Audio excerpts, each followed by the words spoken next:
Chapter 439, Draw for Spiritual Pets. Colluding with the Demon Path. _1 The room was clear after the rain, and a faint fragrance filled the air. Xiao Xia's black hair was disheveled, her forehead nestled in Lu Changsheng's arms, whispering sweet nothings. Lu Changsheng held her tenderly, his palm lightly lifting to take out a memory stone from his storage bag. It contained recordings of their daughter Lu Wangsha's everyday life. Knowing Xiao Xia would miss their daughter, he had prepared for this in advance. Xiao Xia watched the small moments of her daughter in the memory stone, who could already call out for her parents, prompting waves of longing to see her child. Shiyu, if you miss Wangshu, you can go to Red Leaf Valley Market to find Miaoga and have her bring Wangshu over. I have already discussed our matters with her. Lu Changsheng said tenderly, caressing her soft and smooth skin. Xiao Xia acknowledged softly, with a light hum.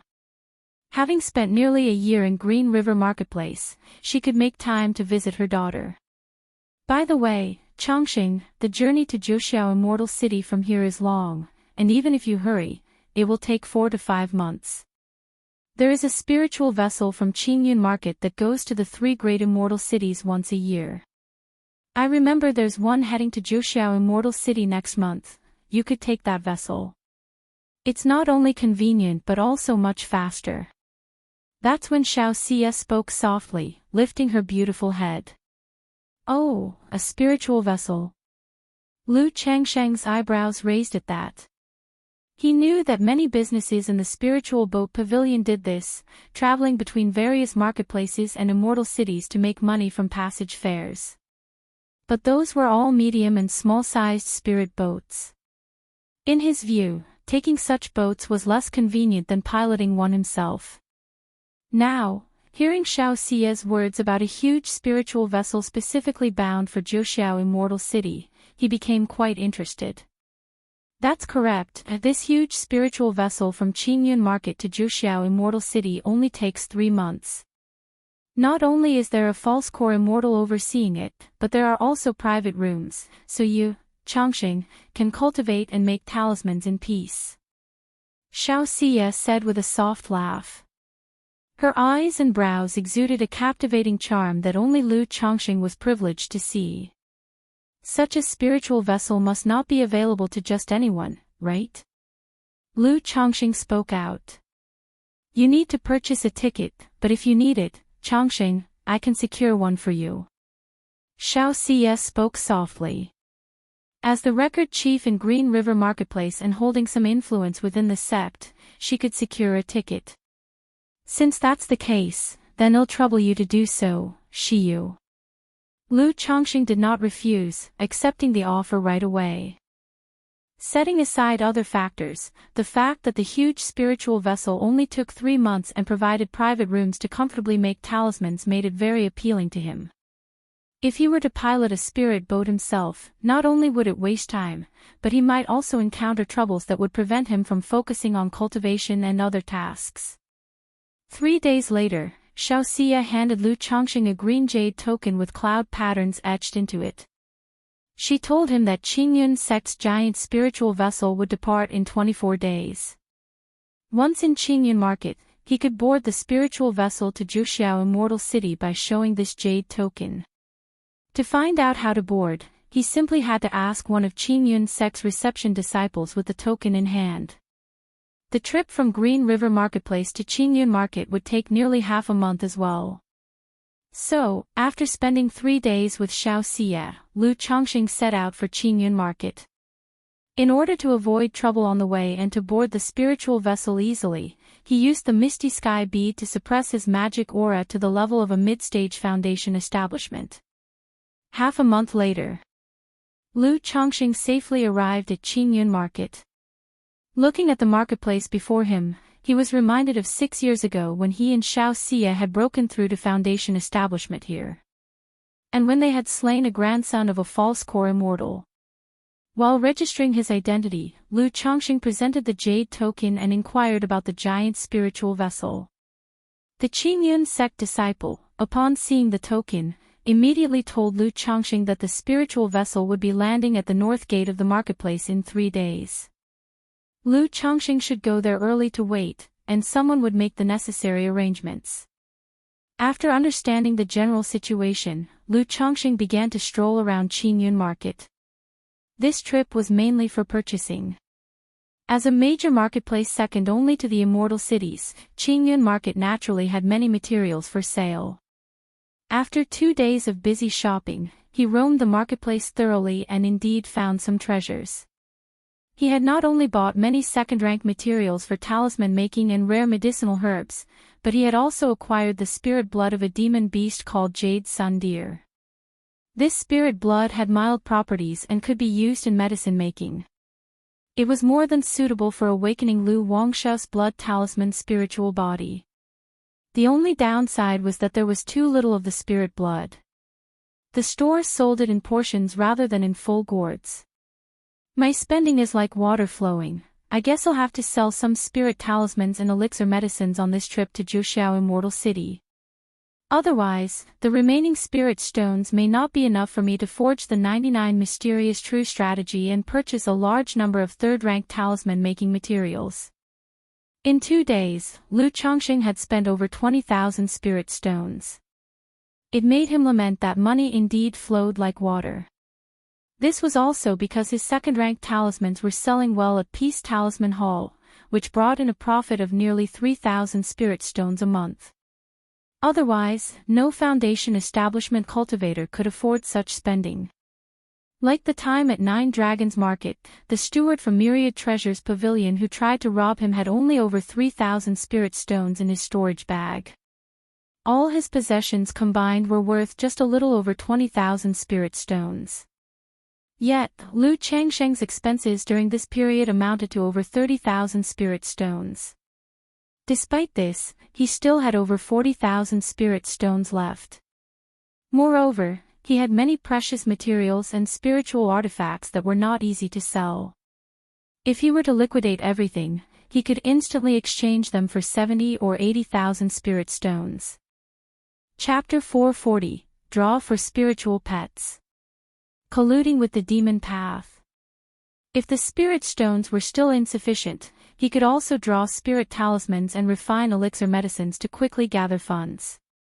The next morning, as the sky began to show the first light of dawn, Lu Changxing arrived outside the northern gate of Qingyun Market. At this time, there were already many cultivators waiting, including several Qingyun sects patrolling law enforcement cultivators.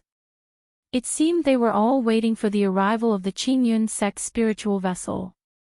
Han Senior, when the spiritual vessel arrives, please line up here and board the second floor of the vessel, a Qingyun sect disciple inquired about Lu Changsheng's situation. Seeing the green jade token in his hand, he briefed him on the general situation. Okay. Lu Changxing nodded his head. After waiting for nearly an hour, a 3-level tall, 50 to 60 zhang long spiritual vessel, wrapped in luminous formation light, slowly descended from the high clouds. This spiritual vessel was not only inscribed with formation runes but also had several artillery turrets, which made one feel insignificant while also imparting an indescribable sense of oppression. How powerful could these turrets be? Are they comparable to a blow from a core formation? Lu Changxing wondered to himself as he looked at the spiritual vessel. He had heard that some large spirit boats would be inscribed with attack formations and equipped with large-scale magic artifacts. During major power conflicts and battles, they would use spiritual vessels to transport resources and manpower to the battlefield. Such spiritual vessels also belong to the category of strategic magic artifacts. Ordinary powers simply couldn't afford them, nor did they have channels to purchase them. Everyone present yourself with the token in hand, and line up in order to board the spiritual vessel. If you disrupt the order, boarding qualifications will be revoked. The spiritual vessel was hovering in mid-air as 2 Foundation establishment cultivators came out and spoke, their voices booming. As soon as their words settled, a rainbow light descended from the spiritual vessel, forming a series of steps. At this time, the Qingyun sect's law enforcement cultivators ordered people to line up and board the vessel in sequence. Having observed and understood the situation, Lu Chongqing knew that the tickets for this massive spiritual vessel came in 3 tiers. The first tier was the purple jade token, for luxury upper-class rooms. The second tier was his type, the green jade token, for ordinary guest rooms. The third tier was the white jade token, where all passengers shared a hold without private space. There were only 3 persons holding purple jade tokens on this trip on the spiritual vessel. They appeared either rich or noble, likely descendants of nascent soul immortals or members of large aristocratic families. After these 3 boarded the spiritual vessel, Lu Chongqing also started lining up to board. Recommended by Shiyu Jr. Sister? May I ask how to address you? After boarding the spiritual vessel, a Foundation establishment cultivator checked Lu Changsheng's jade token and asked. Lu's cultivator Hanli, Lu Chongqing made a bow with hands folded in front. Alright, Daoist Han, room number 9, please enter. After a simple login by this Foundation establishment cultivator, he didn't inquire further. Alright, thank you. Lu Chongqing nodded, making his way to the guest rooms on the 2nd floor of the spiritual vessel. The room wasn't large, just a single room of about 10 square meters. For Lu Chongqing, it was more than enough. He had purchased quite a lot of talisman-making materials in 9 Dragons Market and Qingyun Market. Over these 3 months, he could calmly draw talismans on board the spiritual vessel. Half an hour later, the spiritual vessel rose high into the sky and set off for Zhuxiao Immortal City. Lu Chongqing brewed a pot of spiritual tea and quietly watched the sea of clouds outside the window. He had long since grown tired of such scenery. But his first time on a spiritual vessel was like the first time he had flown on a plane in his previous life, somewhat novel. He couldn't help but think to himself when he would be able to own a spiritual vessel like this. After all, such a spiritual vessel truly exuded dominance. Having finished a pot of spiritual tea and watched the clouds for a while, the novelty of riding the spiritual vessel had almost vanished. Lu Chongqing exhaled softly, took out a talisman brush and paper, and began to draw spirit talismans with his mind tranquil. In the blink of an eye, half a month had passed. Congratulations to the host, 10 offspring have completed the Qi introduction into body and stepped onto the path of cultivation, earning a 5% increased probability for offspring to have a spiritual root, and receiving 1 chance to draw a lottery. 10 now, Lu Chongqing, who was making talismans, heard the system alert and a faint smile appeared on his face. His children were now starting cultivation in an orderly manner. In the next 3 years, another 10 children would step onto the path of cultivation. These children would be the foundation of his future family. The probability effect of having offspring with a spiritual root, if kept on increasing like this, wouldn't it guarantee that all my future children will possess a spiritual root? Lu Chongqing, observing the 5% increase in the probability of siring offspring with a spiritual root, mused to himself. After several enhancements, the chance for his offspring to have a spiritual root had already risen to 15%. This probability was far from low. You see, when 2 cultivators have children, the chance that the child will have a spiritual root is only about 10 to 20%. But I would also need a sufficient number of wives and maids to maximize this passive effect. Lu Chongqing exhaled lightly. He was now ready to stream in more resources and focus on selectively breeding. There weren't many pregnant wives or maids left in his backyard. Apart from the 7 new concubines and maids, many had already given birth among his wives and maids. Thus, aside from Xia Zizhu, Lu Miaoge, and Xiao Xia, Lu Chongqing didn't really want to keep having them bear children. However, once I establish my family and reveal my foundation establishment strength, these matters should resolve themselves. Lu Chongqing contemplated privately. Merely by revealing his second-grade talisman master abilities, he already had many people willing to send their family juniors to be his concubines or maids. If he were to reveal his foundation establishment strength, then even more families and powers would likely be willing to send over their talented juniors. Indeed, in the cultivation world, as long as you have strength, many problems cease to be problems. Lu Changxing shook his head and sighed, then silently commanded in his mind. System, draw the lottery. A pale red wheel of fortune emerged, bathed in a golden light that began to spin rapidly. After a moment, the light slowed and rested on Pet. Ding! Congratulations, host, you've obtained a spiritual pet, Cold Blue Dark Turtle. The reward has been distributed to the system space, the host can check it at any time. An image of a dark blue turtle radiating a chilly aura appeared from the wheel, accompanied by a system notification sound. Cold Blue Dark Turtle. A turtle species spiritual pet. Lu Changxing scrutinized his lottery prize, frowning slightly. His first impression of turtle species beasts was that they had long lifespans and slow growth. So seeing this cold blue dark turtle, he immediately felt the spiritual pet was of limited use, somewhat mediocre.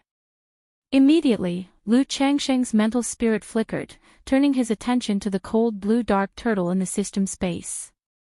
Beast, cold blue dark turtle, rank, heaven rank lower grade, description, a lower grade beast with the true spirit dark mysterious turtle bloodline. It can grow to its peak in 1,000 years, becoming a 4th rank demon beast, truly a case of raising a turtle for 3 generations, people pass away, but a turtle remains. Though 1,000 years to grow into a 4th rank demon beast is already very fast for a turtle species beast. But this rate of growth would exhaust even a nascent soul immortal. Lu Changxing, seeing the description of the cold blue dark turtle, couldn't help shaking his head. Although he was confident that he could outlast this turtle. With a 9 netherhound in his house that could grow into a 4th rank demon beast in 500 years, he was already dissatisfied with its slow growth. Now this cold blue dark turtle would take 1,000 years to reach the 4th rank, which made him not want to even comment. Forget it, that's the nature of a lottery, always ups and downs, might as well treat it as a common pet. Lu Changxing exhaled and didn't concern himself too much. Although the cold blue dark turtle's growth was slow, it also represented a future potential. After all, a beast's lifespan is several times that of a human being. And the lifespan of a turtle species beast is generally several times that of other beasts. If he took good care of this cold blue dark turtle, maybe it could accompany him for tens of thousands of years. Lu Changxing decided not to take the cold blue dark turtle out from the system space for the time being. He planned to leave it in the system space until he disembarked from the spiritual vessel and arrived at Wuxia Immortal City, then take a good look at the situation of this spiritual turtle. Blackwater Pool, Xiahou family. How dare you infiltrate the Xiahou family? A loud roar resounded, piercing the sky. The next moment, a sword light broke through the void, leaving a crack in the great formation above the Xiahou family estate. Then an escape light flew swiftly through the crack, soaring into the sky, disappearing into the clouds. She must not be allowed to escape. This woman might very well be an agent of the Qingyun sect, infiltrating our Xiahou family to investigate any potential collusion with the demon path. Now that our sect master is challenging Li Duanshuan to a duel, and we're on the brink of war with Jiang country, we cannot afford any missteps. In the depths of the Xiahou estate, several voices exchanged words. Immediately, a figure rose into the sky, transforming into a black divine rainbow, chasing after the escape light that had just fled. This figure was emanating a terrifying spiritual pressure, characteristic of a false core immortal. Chapter 441, Battle of the False Core, Chu Qingyi. _1 in the guest room, Lu Changxing finished drawing 5 second-rank spirit talismans and brewed a pot of spiritual tea. He sat down to rest, closing his eyes to recuperate and restore his mana. Although the spiritual vessel was very stable with a false core immortal in charge, an accident could happen at any moment. Therefore, after drawing a few talismans, Lu Changxing would rest to recover, keeping himself in peak condition. Fellow Daoist passengers, I am Qiyun True Immortal. I have just received an urgent distress call from our sect, so we will be deviating from our course to assist. Please remain calm and do not panic, said a deep and elderly voice, resounding throughout the entire spiritual vessel. At that moment, a deep and elderly voice arose, resonating throughout the entire spiritual vessel. An urgent distress call. Upon hearing this, Lu Changsheng's heart skipped a beat. He opened his eyes and looked at the itinerary instrument inside the room. He noticed that the spiritual vessel, originally heading east, was turning around, deviating from the course to Zhuxiao Immortal City. What kind of distress call could it be, for a false core immortal to change course of such a large spiritual vessel to provide assistance? Lu Changsheng's heart was filled with doubt. He knew the identity jade of Qingyun sect disciples could be used to call for help. As long as the signal was sent, other Qingyun sect disciples within hundreds of miles would receive the distress signal.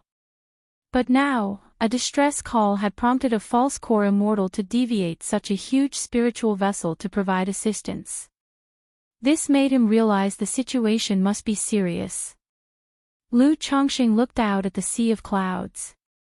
The spiritual vessel was moving much faster than before, clearly speeding up to reach the location of the distress call. I can't be that unlucky, can I? To encounter a mishap on my first ride on a spiritual vessel. Lu Chongqing couldn't help but think to himself. His reason for taking the spiritual vessel to Zhuxiao Immortal City was convenience and speed. If there were any trouble at the location of the distress call, and he got swept into it, he would be utterly troubled. At that moment, Lu Chongqing heard footsteps in the corridor outside. It seemed that some passengers, upon hearing about the change of course, had stepped out of their rooms to inquire about the situation on the deck. After some thought, Lu Chongqing put away his talisman brush, paper, and spiritual ink, leaving the guest room to see what was going on. There were several Foundation establishment cultivators on deck. They were asking each other about what was happening. None of them, however, had any idea what was going on. Soon, they all stood on the deck, looking down at the sea of clouds to see where the spiritual vessel was heading. About an hour into its rapid journey, a profound and heavy spiritual pressure suddenly emanated from the distances of the sky. A false core immortal. Lu Chongqing and the others on the deck all turned to look in the direction of the vast sky. From this spiritual pressure, they immediately knew that it was the might of a false core immortal. They saw a chaotic burst of escape light break through the clouds, racing toward the direction of the spiritual vessel. A black divine rainbow was in hot pursuit, constantly bombarding the leading escape light. Boom! Within the black divine rainbow, an axe light slashed out, with countless runes flashing upon it, creating waves of black wind and wild blades that swept away the sea of clouds. As a result, the fleeing figure grunted, spat out blood, and nearly plummeted from the clouds. How dare you, audacious villain, harm a true disciple of Qingyun sect? At the top of the vessel, a woman who appeared to be in her 50s, with an imposing and solemn face, dressed in a red magical robe, abruptly opened her eyes and shouted. Instantly, she transformed into a divine rainbow and shot out from the top of the spiritual vessel. Her body surged with false core mana, turning the sea of clouds a fiery red, like a burning sky, radiating waves of scorching heat. So, it was a true disciple of Qingyun sect who called for help. No wonder Qiyun True Immortal decided to alter the course of the spiritual vessel for assistance, someone murmured. Which false core immortal dares to chase and kill a true disciple of Qingyun sect? People whispered. It's no wonder, being a Qingyun sect's true disciple, that they've managed to withstand a false core immortal for so long. Of course. Every true disciple of Qingyun sect possesses the strength of the Foundation establishment late stage, unmatched among their peers. As long as they don't die young, they could at least become a false core immortal in the future, came the chatter. The group on the deck couldn't help but discuss amongst themselves upon witnessing this scene. Lu Chongqing was also taken aback. Having spent so much time with Wuxia, he was familiar with the hierarchy of Qingyun sect disciples, outer sect disciples, inner sect disciples, core disciples, and true disciples. True disciples were all at the power level of foundation establishment late stage, the seeds of core formation for the Qingyun sect. As long as they didn't meet with an accident, they were destined to become the sect's authoritative elders, with boundless prospects. Yet here, a false core immortal was daring to chase and attempt to kill a true disciple of Qingyun sect in Qingyun territory. If it's just one false core immortal, it looks like the problem isn't too big. Seeing that there was only one false core immortal in pursuit, Lu Chongqing breathed a sigh of relief. He knew he wouldn't be dragged into any major trouble. After all, the spiritual vessel didn't just have a Qingyun sect false core immortal in charge. It was also carrying 3 or 4 Qingyun sect foundation establishment cultivators, along with over 20 foundation establishment passengers. If the Qingyun sect needed help, he thought everyone would be willing to lend a hand. Boom, boom, boom, the Qingyun sect's Qiyun True Immortal, holding a red banner. With a wave of the flag, immediately streams of heaven scalding, sea-boiling red flames spread, transforming into fire dragons that intercepted the black divine rainbow. Then with a large mana hand, she reached to send the true disciple soaring onto the spiritual vessel. Back off! The figure within the black divine rainbow was a black-robed man whose face was concealed. Enraged by the sight of the fire dragons, he wielded his black great axe and swung it forth mightily. Countless dark runes surfaced, accompanied by a terrifying aura that pierced through heaven and earth, eradicating the fire dragons and bursting with formidable power. Chapter 442, The Battle of False Cores, Chu Qingyi.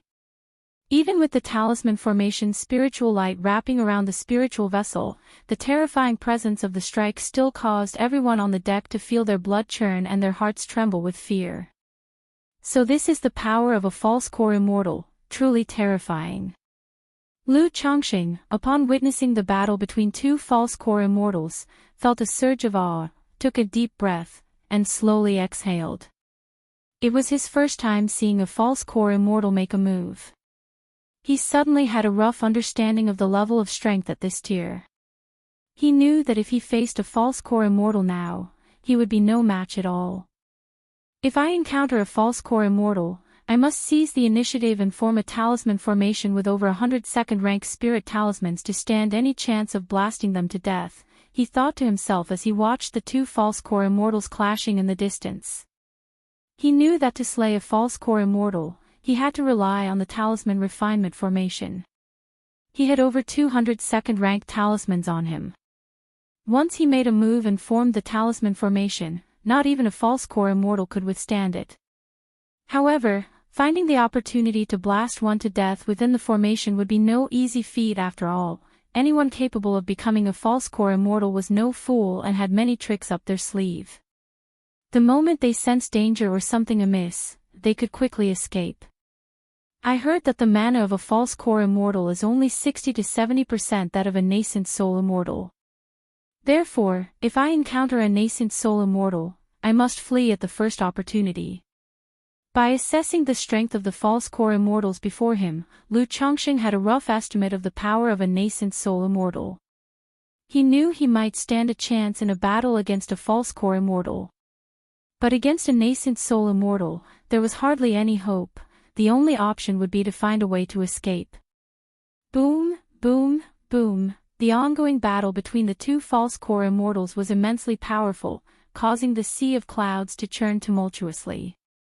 And at that moment, the true inheritor of the Qingyun sect was sent onto the spiritual vessel by Qiyun True Immortal with great magical power and caught by a Qingyun sect disciple.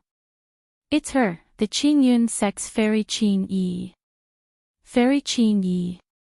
Kaiyun True Immortal's disciple, Chu Qingyi. People on the deck recognized the identity of this true inheritor of the Qingyun sect. Kaiyun True Immortal's disciple, Chu Qingyi, she Yu's senior sister? Lu Chongqing was somewhat surprised to hear this. He knew that Wuxia's master was Kaiyun True Immortal of the Qingyun sect. but he wasn't clear about Xiao Xia's other fellow disciples. He didn't expect that this Qingyun sect true inheritor being pursued was actually Xiao Xia's senior sister. Lu Chongqing looked towards Fairy Qingyi. She appeared to be in her mid-20s, her beauty refined and exquisite, possessing both the softness and the heroic air of a woman. Dressed in a tight white martial suit, her curvaceous figure was on full display. But at that moment, her aura was in disarray and weak, her white clothes were tattered and covered in dreadful bloodstains, fresh blood oozing from her dark wounds. The exquisite beauty of her face was enveloped by strands of grey qi, causing her to keep her beautiful eyes tightly shut and show an expression of pain. Senior Sister Qingyi. The Qingyun sect disciple beside her immediately took out some elixir medicines and fed them to Chu Qingyi. Zombies, this person is a demon cultivator. These 3 zombies, all seem like second-rank peak copper corpses. At that moment, someone exclaimed aloud as they looked at the 2 false core immortals in combat. In the sea of clouds ahead, after clashing with Qiyun true immortal for a while, the black-robed false core initiated an incantation, causing 3 coffins to fly out. 3 corpses emerged, their bodies pitch black and muscular, as if cast from bronze, emanating a dense energy. Roar! The 3 zombies let out beast-like roars, fearlessly charging at Qiyun true immortal. Qiyun true immortal's hands were waving a red banner that rippled in the wind, surrounded by flames, and he took out several talismans from his chest, turning them into golden thunderbolts that thundered towards the 3 zombies. Zombies, mostly of the yin and cold kind, fear the yang fire and thunder. Facing the intense flames and golden thunderbolts, the 3 zombies immediately howled, their dark bodies simultaneously beginning to bubble as if they had been plunged into boiling oil, and numerous white spots appeared. Ch. Seeing this, the black-robed false core quickly formed an incantation and summoned a black bowl. Different malevolent chi flew out of it and entered the 3 zombies. It allowed the 3 zombies to recover at a visible speed, causing both Qiyun true immortal and Lu Chongqing and others to twitch. What kind of zombies are these that possess such terrifying physiques and aren't afraid of yang fire or thunder? Qiyun true immortal felt uneasy, sensing something was wrong. Kill! The black-robed false core let out a cold snort, wielding the black great axe and repeatedly attacking Qiyun true immortal, coordinating with the onslaught of the 3 zombies, forcing Qiyun true immortal to fall back step by step, struggling to defend himself. Not good.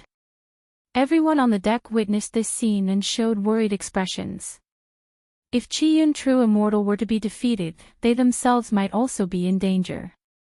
Xianfeng, prepare the Qingyun cannon. At that moment, Qiyun true immortal also gave up his offensive, switched to defense, conjured a phoenix cover over himself, and shouted loudly. Yes! On the 3rd floor of the spiritual vessel, a Qingyun sect foundation establishment disciple immediately responded. After a short while, on the spiritual vessel, a powerful energy surged. Several cannon emplacements on the vessel glowed with spiritual light, transforming into ancient ferocious beasts, slowly opening their massive mouths, preparing for a terrifying assault. Standing on the deck, Lu Chongqing and the others felt the terrifying power being gathered by the cannons and couldn't help but feel their hearts racing. Such cannons, if fired at full strength, are probably on par with a full-force strike from a core formation. Lu Chongqing couldn't help but think to himself. He felt that such a spiritual vessel was incredibly formidable. Against a second-rank formation like the one in Red Leaf Valley Market, it was likely to be shattered with a single blast. At that moment, he became even more aware of the importance of a good formation. Chapter 443, The Battle of False Cores, Chu Qingyi. Damn it! The robed false core immortal saw the cannons brewing on the spiritual vessel's deck, a twitch appearing at the corner of his eye, and an ominous premonition rising in his heart.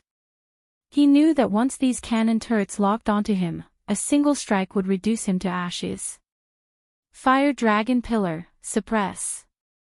At that moment, Qiyun True Immortal summoned a column as tall as a man and as thick as a barrel, adorned with a lifelike carving of a fire dragon. The carving of the fire dragon burst forth, transforming into a chain of fire dragons that roared towards the robed false core immortal, seeking to bind him and allow the cannons to turn him to dust. This little girl has been poisoned by my heavenly corpse poison. Now that the poison has reached her heart, I reckon she won't last much longer. The robed false core immortal glanced at the offensive before him and then at the spiritual vessel, his expression unwilling as he cleaved with his great axe, recalled the three zombies, and turned into a divine rainbow to make a quick retreat. Phew! Qiyun True Immortal watched the enemy retreat, releasing a sigh of relief. If the two of them continued to fight, with the opponent wielding 3 Foundation Establishment peak zombies, she truly would not stand a chance. As for the attack from the spiritual vessel's cannons, such an attack, once launched, would implicate her if she were to restrain the enemy. Therefore, if it weren't for lack of alternatives, she wouldn't want to employ such a tactic that injures the enemy at the cost of severe damage to herself. She transformed into a divine rainbow and swiftly returned to the deck. Elder. We've seen Qiyun True Immortal. Lu Chongsheng and the others immediately bowed in salute to the false core immortal. In the cultivation world, strength dictated seniority. Qiyun True Immortal nodded slightly and quickly checked on Chu Qingji's condition. Qiyun Elder. At this time, Chu Qingyi also managed to open her eyes weakly and called out to Qiyun True Immortal. Qingyi, my niece, what happened? Who is this demon cultivator? Qiyun True Immortal demanded immediately. Xiahou family, Chu Qingyi, surrounded by a gray aura of death, began to speak in a feeble voice. Before she could finish her sentence, she suddenly spat out a mouthful of black blood. The blood splattered on the deck with a strong corrosive effect, and she fell unconscious once more. Xiahou family. Upon hearing this, Qiyun True Immortal's expression darkened. Seeing Chu Qingyi fall unconscious, she knew the situation was very dire. She immediately disappeared from the deck with Chu Qingyi. Xiahou family. Could it be the Blackwater Xiahou family? Hiss, I remember Blackwater Pool isn't far from here, within Xiahou family's domain. Could it be that the demon cultivator just now was ancestor Xiahou? How could that be possible? The Xiahou family is a major cultivation family with a history of hundreds of years in our Jiang country. How could they be related to the demonic sects? If the Xiahou family truly is part of the demonic sects, that would be astonishing news. The crowd on the deck was taken aback upon hearing the name Xiahou family. Lu Chongsheng was also somewhat surprised. He naturally knew of the Blackwater Xiahou family. A cultivation family with a seated false core immortal, considered a top-tier cultivation family within Jiang country cultivation realm and under Qingyun sect's jurisdiction. But now, the Xiahou family was suspected of being affiliated with the demonic sects. You see, Jiang country cultivation realm belongs to the righteous factions. As for the demonic path, if not eradicated completely, its existence is certainly not permitted in public view. Any demonic path cultivator or force that emerges in public would be dealt with by the major immortal sects.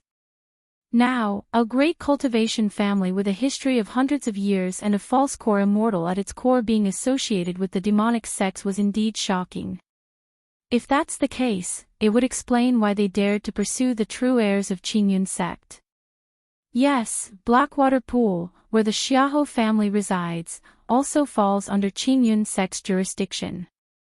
If this turns out to be confirmed as a demonic sect, it won't be long before Qingyun sect dispatches nascent soul immortals and amasses an army to eradicate the Blackwater Xiahou family. Everyone was alarmed by this revelation and engaged in a heated discussion. Fellow Taoists, please keep today's news confidential and do not disseminate it. At this moment, the spiritual vessel turned around and headed at full speed toward Qingyun sect. A Qingyun sect disciple came to the deck and spoke to the crowd. Rest assured, fellow Daoist, the matters of today will certainly not be divulged by me, Su. Upon hearing this, someone immediately swore a heart demon oath as a vow of silence regarding the events. Seeing this, others followed suit, each swearing a heart demon oath, and Lu Chongqing did the same. After all, one had to give face to Qingyun's sect. As the situation settled and the spiritual vessel resumed its voyage, Lu Chongqing returned from the deck to his cabin. Among us, is there a physician proficient in healing and detoxification? Not long after, a deep and aged voice reverberated throughout the spiritual vessel. It was the voice of Qiyun True Immortal. Hearing this, Lu Chongqing immediately guessed that Fairy Qingyi required urgent medical treatment. From his brief observation earlier, he had noticed the dying aura enveloping Fairy Qingyi, indicating not just severe injury, but also that she was afflicted with some poison. However, he hadn't expected the poison to be so severe that even Qiyun True Immortal, a false core immortal, was at a loss. She now sought a physician or a healer aboard the spiritual vessel. I wonder if there's a physician on this spiritual vessel. If not, I'm afraid by the time we rush back to Qingyun's sect, Fairy Qingyi will have succumbed to her fate. Lu Chongqing thought to himself. Although he had many methods at his disposal, he wasn't adept at healing or treatment and couldn't offer much help. Chapter 444. It seems that this Mr. Han is a true gentleman. _1 Blackwater Pool, Xiahou family. A divine rainbow descended, revealing a middle-aged man clad in a black brocade robe. Ancestor. The Xiahou clansmen at the entrance bowed respectfully upon seeing their ancestor return. Xiahou Wuwa nodded indifferently and entered the family estate. Ancestor, we have just finished the investigation. This woman entered the back mountain of our clan through Xiahou Xian. At this moment, the Xiahou family head turned to address their ancestor. Xiahou Xian. For such a grave mistake, death cannot absolve him of his guilt. Cast him into the Blackwater pool and refine him into a Yin corpse. Xiahou Wuwa paused mid-step, then spoke indifferently. Yes. The family head nodded in response.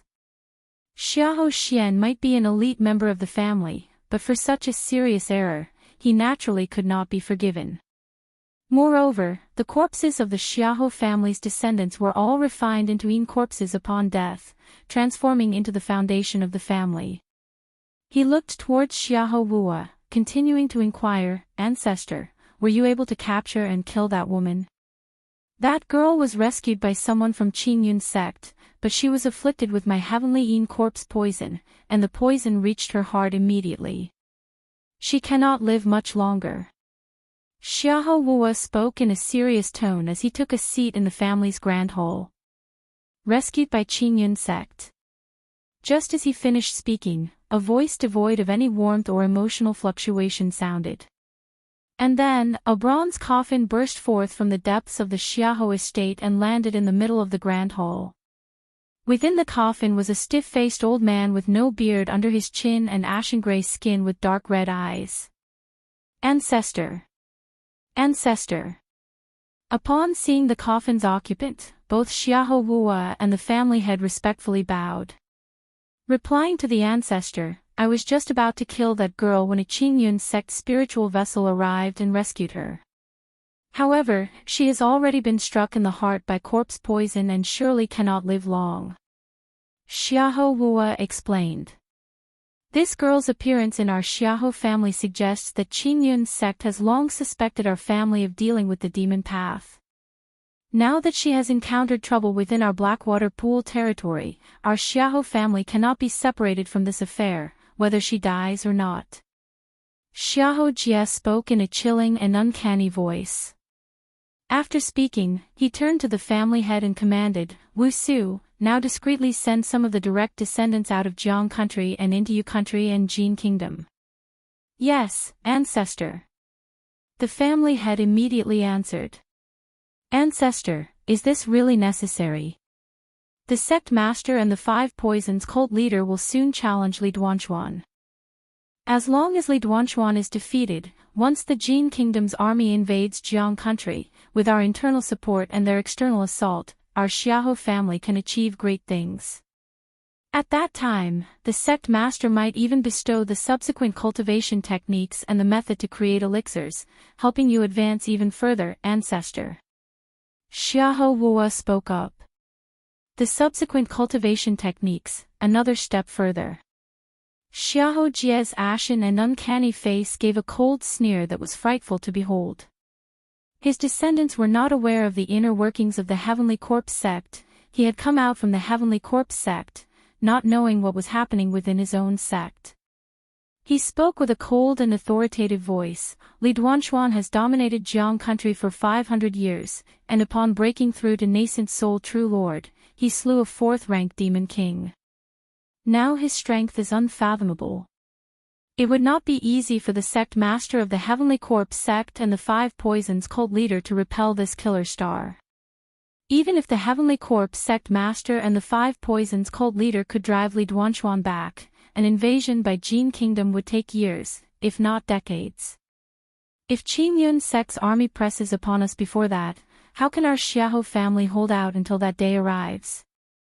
Xiahou Jie's voice was chilling as he spoke. Ancestor, since it's like this, why don't we abandon Blackwater Pool outright? Xiahou Wuo, with a grave expression, said to his ancestor.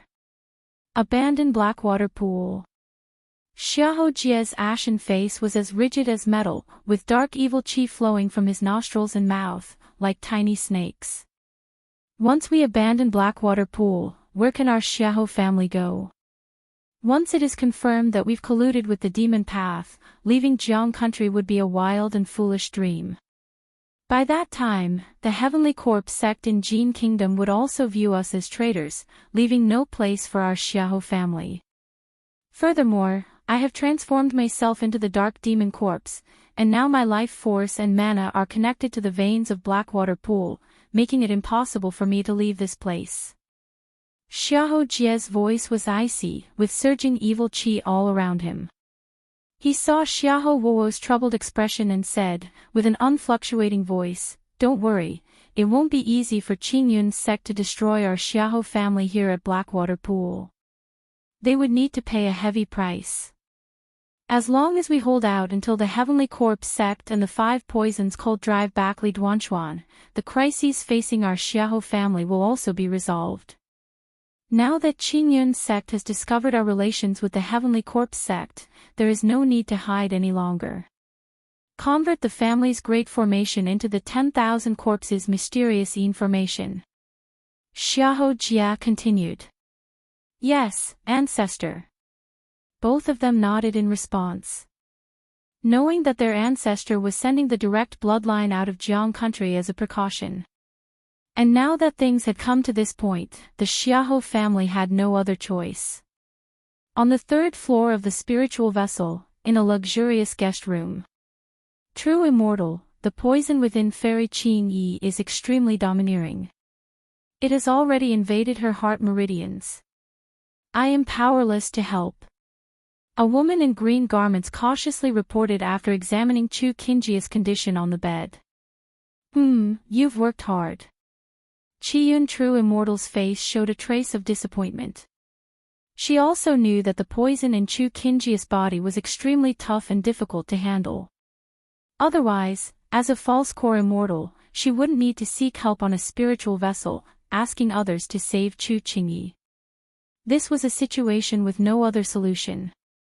Looking at Chu Qingyi, lying there with chaotic and weak breaths. Chapter 445. It seems that this Mr. Han is a true gentleman. She continued to use her own mana to suppress the corpse poison, protecting the heart meridians, and nurturing the physical body. But she could clearly feel that the corpse poison was not only spreading throughout the entire body, Dantian and Qi Si, but also causing Chu Qingjia's vitality to weaken continuously. Fearing that in a few more hours, she would pass away. Even if the spiritual vessel traveled swiftly, there was no way to return to the Qingyun sect in time for treatment. Fellow Taoists, If any of you have spirit pills or precious medicines that can drive out or resolve poison, or any treasures, you are all welcome to give it a try, regardless of the effect. This true immortal will provide compensation, and if you can suppress or detoxify the poison in my disciple nephew's body and ensure a stable return to Qingyun's sect, our sect will certainly be grateful and owe you a favor. Qiyun true immortal took a deep breath and continued to address the people on the spiritual vessel. Chu Qingyi was not only an inheritor of Qingyun's sect, but also a disciple of Kaiyun true immortal. Now that she was in a life-threatening condition due to a mission from Qingyun's sect, she naturally wouldn't give up easily. On the spiritual vessel, everyone was aware of Fairy Qingyi's condition. Hearing Qiyun true immortal's words, they couldn't help but feel tempted to try their own elixir medicines. After all, Qingyun's sect had a fairly good reputation. If they could save Chu Qingyi and gain a favor from Qingyun's sect, it would be advantageous for them in many endeavors in Jiang country in the future. It seems that the main problem for Fairy Qingyi lies within the toxins in her body. I wonder if my 7 luminary sword chi can disperse this poison. Upon hearing Qiyun true immortal's words, Lu Chongqing quietly mused. Qiyun true immortal, driven by desperation, was willing to grasp at any strand of hope. This made him consider giving it a try as well. After all, his 7 luminary sword chi could not only refine elixir toxicity, but also disperse the resentful spirits from false core immortals. It might have some effect on these kinds of poisons. Maybe I should give it a try. After thinking it over, Lu Chongqing decided to make an attempt. Not to mention that saving Chu Qingyi would mean Qingyun's sect owed him a favor. This Fairy Qingyi was also the senior sister of his child's mother, and he was willing to lend a hand. After all, he was just attempting to use the 7 luminary sword chi to drive out the poison.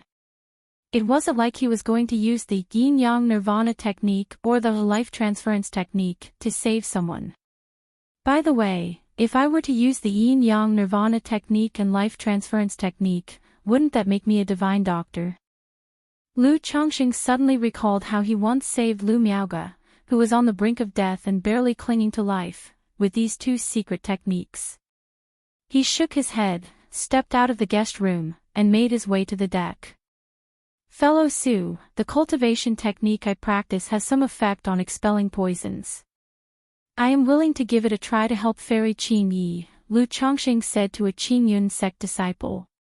Good, fellow Han, please come with me. This Qingyun sect disciple immediately invited Lu Chongqing to the 3rd floor. Then he went to a door and knocked. Enter, came an aged voice from inside. Elder, this is Han Li. He claims the cultivation technique he practices has some effect on driving out poison. The Qingyun sect disciple spoke up. I am Han Li, and I have the honor of meeting Qiyun true immortal. Lu Chongqing greeted Qiyun true immortal with a cupped fist salute. Since that is the case, I shall trouble you, young friend Han. Qiyun true immortal glanced at Lu Chongqing and nodded slightly. Although she didn't believe that Lu Chongqing could resolve Chu Qingyi's situation, she was still willing to try anything in a desperate situation. Yes, I will do my utmost. Lu Chongqing nodded, approached the bed, and looked at Chu Qingyi.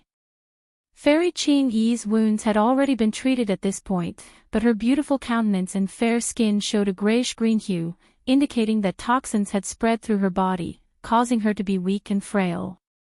True immortal, I need physical contact to use my cultivation technique on Fairy Qingyi to expel the poison. Lu Chongqing prepared to grasp Chu Qingyi's wrist to start trying to use the 7 luminary sword chi to expel the poison, but he considered the rule that men and women should not touch each other casually.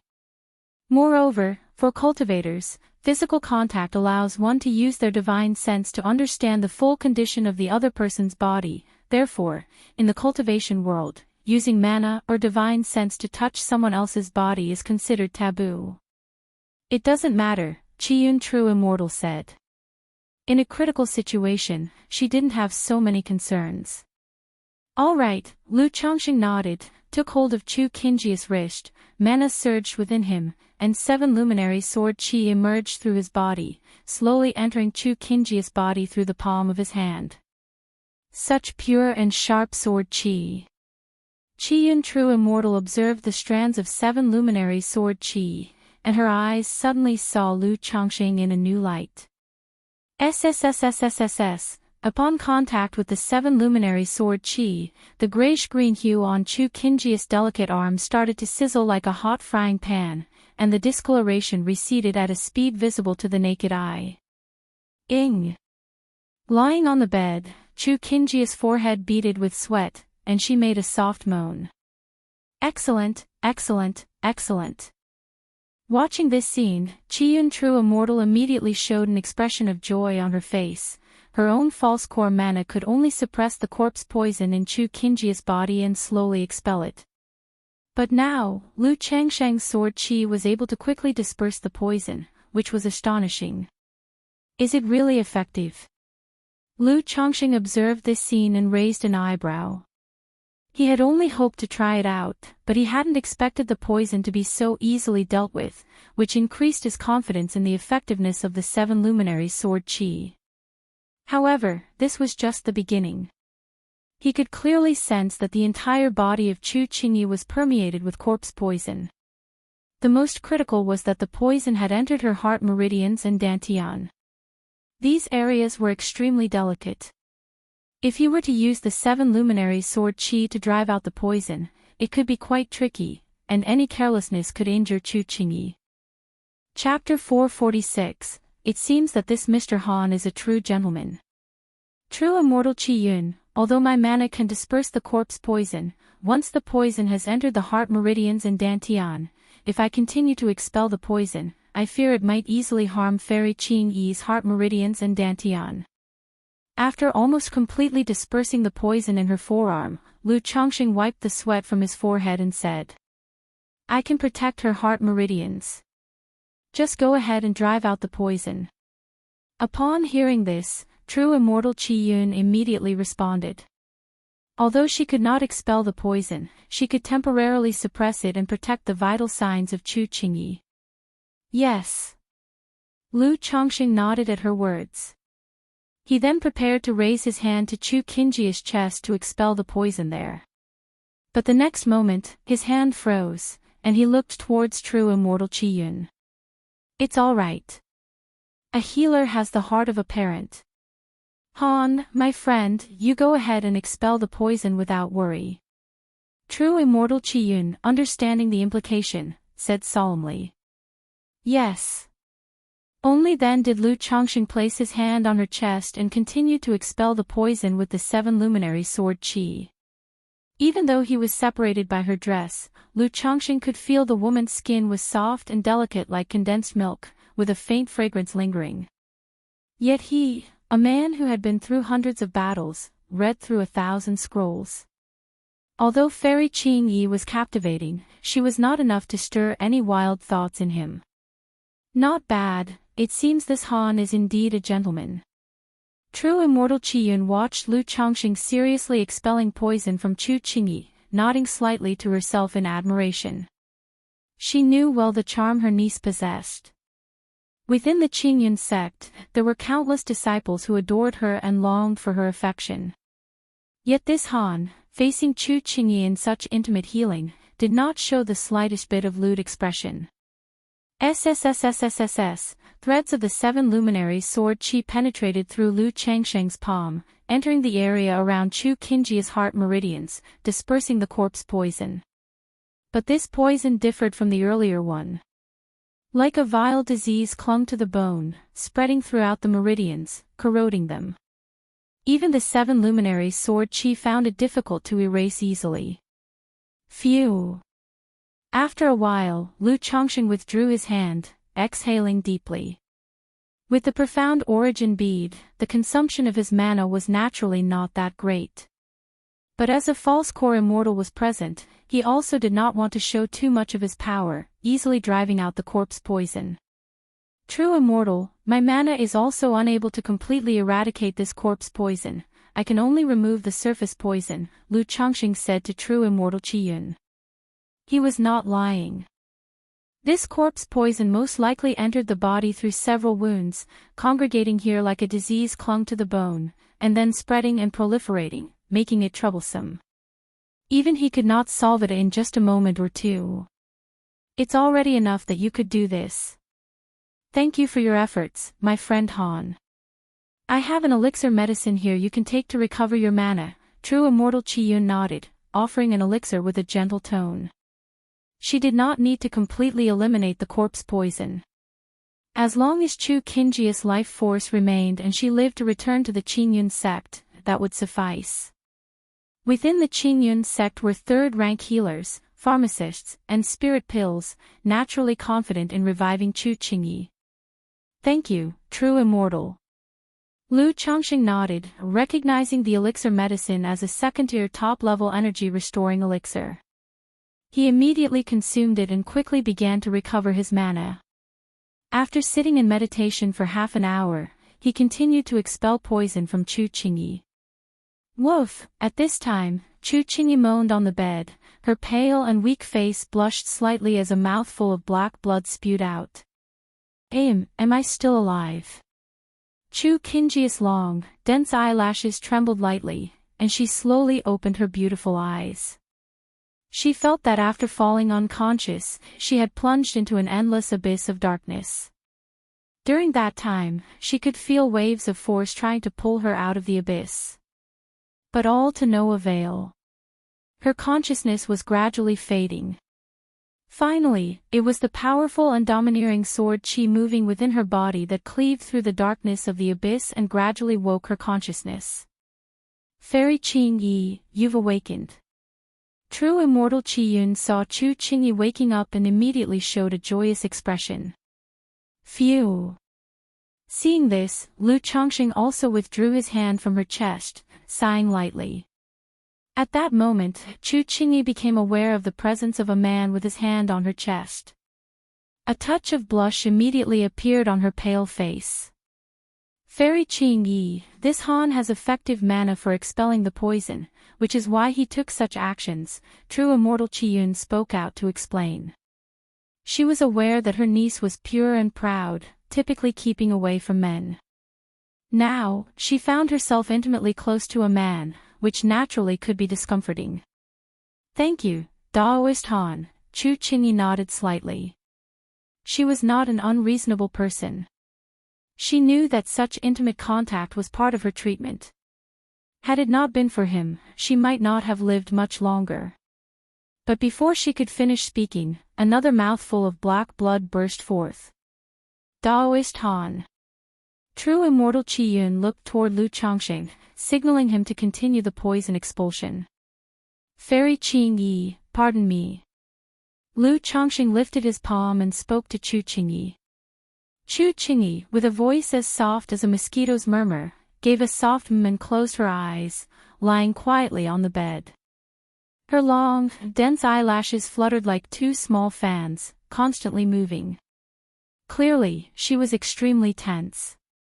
The next moment, she distinctly felt a warm hand land on her chest, causing her whole body to tense, her hands clenched into fists. Her feet arched tightly inside her white jade boots, and all 10 delicate toes were bunched together. Then, silken strands of sharp and domineering sword qi entered her body, dispersing the corpse poison around her heart meridians. Chapter 447, Seated Dao Debate, Supreme Sect Decree, Annihilate the Xiahou clan. _1 Chu Qingjia's figure was exquisite, lying flat on the bed. Her pale face flushed slightly, her slender body tensed up, her narrow phoenix eyes tightly closed. Her thick, long eyelashes and tightly pursed lips trembled lightly and incessantly. She had been in a coma before, unconscious. She hadn't felt anything when Lu Chongqing expelled the poison from her using the 7 luminary sword qi. But now that she has woken up, she was fully conscious. She could clearly feel a warm, large hand pressing against her chest, making her feel awkward and quite uncomfortable. But at the same time, the domineering sword qi that slowly poured into her body from this palm brought her an indescribable comfort. It was as if she was in the icy snow, with a gentle warm breeze brushing against her. She felt as though she was bathing in the warm sun. As the sword qi traveled through her body, dispelling the elixir toxicity. She felt like she was soaking in a hot spring, her whole body warm and cozy, extremely comfortable. Even her mana was being subtly drawn by this sword chi. What is happening? Chu Qingjia's phoenix eyes remained tightly shut, unsure of what was going on. The other's sword chi, why did it have such a strange attraction towards her? Is it because of the sword? Chu Qingyi murmured to herself. Since she could remember, she had been with the Qingyun sect, adopted by Yun Wanshang. She had always been a loner, not talkative, and uninterested in most things. However, one day after seeing Yun Wanshang's sword, she became curious, feeling an inexplicable closeness. Yun Wanshang told her she had a sword heart. After cultivating, she became a sword cultivator. Indeed, it turned out she was exceptionally gifted in the sword Dao. With sword heart clarity, her heart devoted to the sword. She not only mastered one of Qingyun sect's cornerstone cultivation techniques, the Qingyun sword technique, but also soared ahead of others on the path of the sword. At this moment, she faintly sensed that this inexplicable attraction was coming from the sword chi of the man in front of her. This sword chi, just like when she had seen her master Yun Wanshang's sword, had a strange allure to her, making her feel a kinship. It made her want to discuss and exchange views on the sword Dao with him. Phew! At that moment, Lu Chongqing felt that he had almost finished expelling the poison from Chu Qingjia's heart veins and retracted his hand from her soft and smooth chest, exhaling a long breath.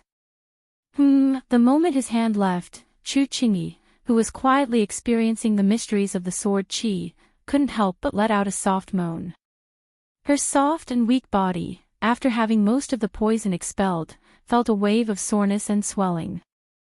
Her tensed feet within her jade boots slowly relaxed, and her cool voice carried a hint of coquettish charm. This moan immediately made Chu Qingjia's pale cheeks blush, her beautiful eyes cast down, somewhat embarrassed to look at Lu Chongqing. Lu Chongqing seemed not to notice her enticing moan. He said to Qiyun True Immortal with a serious face, "True Immortal, I have done my best to remove the poison from Fairy Qingjia's heart veins. As for the remaining poison, I lack the capability to completely eradicate it." He was telling the truth. To remove the deep-seated residual poison, he would have to use the 7 luminaries heart lamp. Only by continuously burning the poison with the heart lamp's flame could he gradually refine it. However, it was clear he didn't need to go to such lengths. And he didn't want to show off too much. "You have worked hard, young friend Han," Qiyun True Immortal said. "Please rest and recover now, then continue to treat my disciple niece Qingjia's Dantian poison. Afterwards, our Qingyun sect will definitely reward you handsomely, owing you a favor," she continued. Qiyun True Immortal had been monitoring Chu Qingjia's heart veins and vital signs throughout. She knew that Chu Qingjia's heart vein poison had been mostly resolved.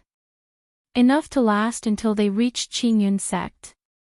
However, the poison had invaded not only her heart veins but also her qi ocean core. If not treated promptly, it could damage her Dao foundation. Once the Dao foundation is compromised, even core formation could be affected, which would be very serious. As she spoke, she took out a bottle of elixir medicines and passed it to Lu Chongqing to help him recover his mana. "Yes, after I recover my mana," Lu Chongqing replied as he accepted the elixirs and bowed slightly. "Many thanks, friend Han." Chu Qingyi also calmed her emotions, her face a bit flushed, and quietly thanked Lu Chongqing. "Fairy Qingyi need not be polite. As it happens, I am good friends with Fairy Shiyu, and it is thanks to Fairy Shiyu that I was able to board your sect's spiritual vessel," Lu Chongqing said with a smile. He had boarded the spiritual vessel using the ticket given to him by Xiao Xie. The Qingyun sect had record of this information. If the Qingyun sect were to investigate his information, they would find out that he was acquainted with Xiao Xie. Therefore, he openly disclosed his acquaintance with Xiao Xie. It was also a way to show a degree of closeness to the Qingyun sect. "Friend Han is actually a good friend of my junior sister," Chu Qingyi exclaimed with a bit of surprise when she heard this. Although she was often on missions away from the sect and didn't spend much time with her junior sister Wuxia, she knew that her junior sister, due to cultivating the supreme forgetful love technique, was like the nine heavens bright moon, undisturbed by emotions and external distractions. Aside from cultivating, she showed no interest in anything else, let alone socializing with others. Unexpectedly, this friend Han before her had become good friends with her own junior sister. But thinking of the 7 luminary sword chi that Lu Chongqing used to expel her poison, she felt somewhat relieved in her heart. She thought it was natural for someone like him to become friends with her junior sister. I didn't expect young friend Han to be good friends with Xiao, Qiyun True Immortal commented with slight astonishment. Then, a smile appeared on her face. With Lu Changsheng's mention, now that they had this connection, she regarded Lu Chongqing with added friendliness. I happened to encounter Shiyu Fairy during her training, so I was fortunate to get to know her, Lu Chongqing added. Chapter 448, Seated Dao Debate, Supreme Sect Decree, Annihilate the Xiahou clan. Lu Chongqing said politely. Upon hearing this, the two did not ask any further questions. Anyone able to board this spiritual vessel generally had some relationship with the Qingyun sect. Either they were forces in cooperation with Qingyun sect, or they were forces under its jurisdiction, or they had relationships with disciples of Qingyun sect. Lu Chongqing swallowed the elixir medicines and sat in meditation to recover his mana. This spirit pill was a second-tier top-level elixir. In about half an hour, Lu Changsheng's mana had mostly recuperated. Qingyi Fairy, he said, turning his gaze to Chu Qingyi on the bed, who possessed a slender willowy waist and straight, long legs, her curves exquisite, with an air of heroic grace. Thank you for your trouble, Han. Chu Qingyi's eyelashes fluttered slightly as she said softly, then closed her beautiful eyes. Lu Chongqing extended his hand and placed it on her soft and flat lower abdomen. Doing so allowed the 7 luminary sword chi to better penetrate into her dantian, dispelling the poison inside. As soon as the 7 luminary sword chi surged into her dantian, Chu Qingyi's body tensed up and she couldn't help but let out a soft moan. If previously, the 7 luminary sword chi traveled through her body, dispelling the corpse poison in her vital channels and giving her the warm and comfortable feeling of soaking in a hot spring, this time, as the sword chi entered her dantian, it seemed to resonate mysteriously with her own mana and Dao foundation. Deep down, she felt an inexplicable closeness to Lu Chongqing, who was currently before her. Relax a bit. Lu Chongqing looked at Chu Qingyi before him, his expression also showing a hint of confusion. Chu Qingyi was clearly poisoned with corpse poison. Why was her complexion flushed and she kept letting out involuntary delicate moans? Could it be that the corpse poison also contained elements of some seductive poison? It's a good thing she met me, Lu. With anyone else, keeping a calm mind to expel the poison would be difficult, Lu Chongqing mused to himself. However, even with his vast experience, he had to admit that the Chu Qingyi before him was captivating. Her exquisite beauty and elegant figure surpassed countless other women. Even now, ashen and weak, devoid of color in her face, she still possessed a rare and refreshing heroic spirit among female cultivators. Moreover, this woman was a true disciple of Qingyun sect, endowed with exceptional talent. If he could marry her and have children, the children would certainly inherit excellent talents. Lu Changsheng's hand rested on the fairy's smooth and flat lower abdomen, as strands of 7 luminary sword chi slowly flowed into Chu Qingyi's chi ocean core, dispelling the corpse poison.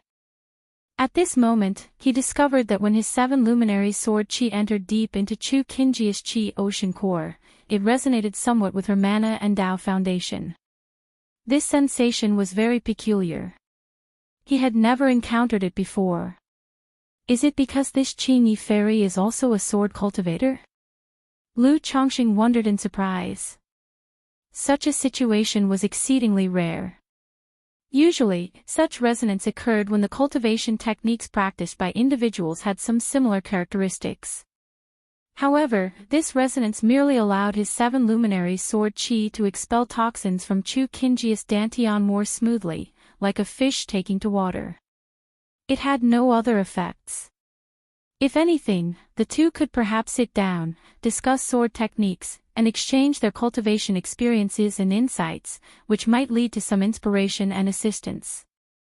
But Lu Changsheng's 7 luminaries' great freedom sword scripture, inherited through the system, was already very familiar to him, naturally leaving nothing to discuss. It seems young friend Han's cultivation technique is no ordinary technique, to be able to resonate with our Qingyun sect's Qingyun sword technique, showing a degree of commonality. Qiyun True Immortal, who had been using mana to maintain Chu Qingji's vitality, also faintly sensed the unusual resonance and couldn't help being surprised. Their Qingyun sect protecting green sword art was a peripheral sect-level technique. If Lu Changsheng's cultivation technique could resonate with their sword scripture, it indicated his technique was anything but common. At the very least, it was a peripheral sect-level technique. For a loose cultivator to cultivate such a heritage technique suggested he was not simple and had possessed extraordinary fate to obtain such an opportunity and inheritance. Indeed, if he were an ordinary loose cultivator, he wouldn't have been able to associate and become acquainted with a heavenly genius like my junior martial niece Shiyu. Qiyun True Immortal cast a glance at Lu Changsheng. Alright then, after quite some time, having dispelled most of the corpse poison in Chu Qingji's Qi ocean core, Lu Changsheng withdrew his hand and said with a cupped fist salute. Thank you, Han. Chu Qingyi forcibly endured the tension in her delicate body, managing not to emit another embarrassing moan. Possibly due to the sustained suppression of her voice, usually clear and cold, now carried a slightly husky and magnetic quality. Fairy Qingyi is too polite, Lu Changsheng replied with a slight bow, thinking to himself that her attempts to suppress herself revealed a rather charming demeanor. Young friend Han, you've taken a lot of trouble this time. Here is a high-rank second-grade breakthrough elixir, which should be helpful for someone in the Foundation Establishment middle stage aiming for the Foundation Establishment late stage. Please accept it. For this deed, our Qingyun sect also owes you a favor. If there is anything in the future, young friend can carry this token and come to our Qingyun sect. At this moment, Qiyun True Immortal took out a porcelain bottle and a token, speaking forth. On one hand, this was to thank Lu Changsheng for saving Chu Qingyi. On the other hand, it was also their Qingyun sect's willingness to be acquainted with a talented loose cultivator like Lu Changsheng. Such a generous gift, I truly feel undeserving. Lu Changsheng appreciated the elixir, thinking that as expected, a big sect like theirs was very generous. A high-grade first-rank breakthrough elixir for advancing from the energy refinement middle stage to the energy refinement late stage cost 1,200 spirit stones. But a high-rank second-grade breakthrough elixir, valuable for pushing from the Foundation Establishment middle stage to the Foundation Establishment late stage, was worth more than 10 times as much. Valued at over 20,000 spirit stones, and moreover, such elixir medicines were extremely scarce. Classified as priceless commodities, often there was no way to acquire them, even with money and without the right channels. Presumably, Qiyun True Immortal noticed that he was at the Foundation Establishment middle stage, which is why she offered such a valuable elixir as compensation. Chapter 449, Seated Dao Debate, Supreme Sect Decree, Annihilate the Xiahou clan. As long as Han is not displeased, Qiyun True Immortal said with a smile. Under the circumstances of owing a favor to someone in the Qingyun sect, a generous gift in return is actually quite meaningful. But Lu Changsheng and Xiao Xia are good friends, and considering the recent poison removal process, her impression of Lu Changsheng was quite favorable, and she felt a degree of fondness towards him. Therefore, she was also willing to be more generous and reciprocate the good deed. Many thanks, True Immortal. Since that's the case, Han will take his leave and rest, Lu Changsheng said aloud. Since Chu Qingji's corpse poison had been largely eliminated, it was not appropriate for him to linger any longer. And also, the poison removal process had been quite draining on the mental spirit. One had to be fully focused to prevent the sword qi from injuring Chu Qingyi. You've worked hard, young friend, Qiyun True Immortal nodded. He then turned to a Qingyun Sect Foundation establishment disciple outside and said, Xianfeng, arrange a luxurious guest room for Han.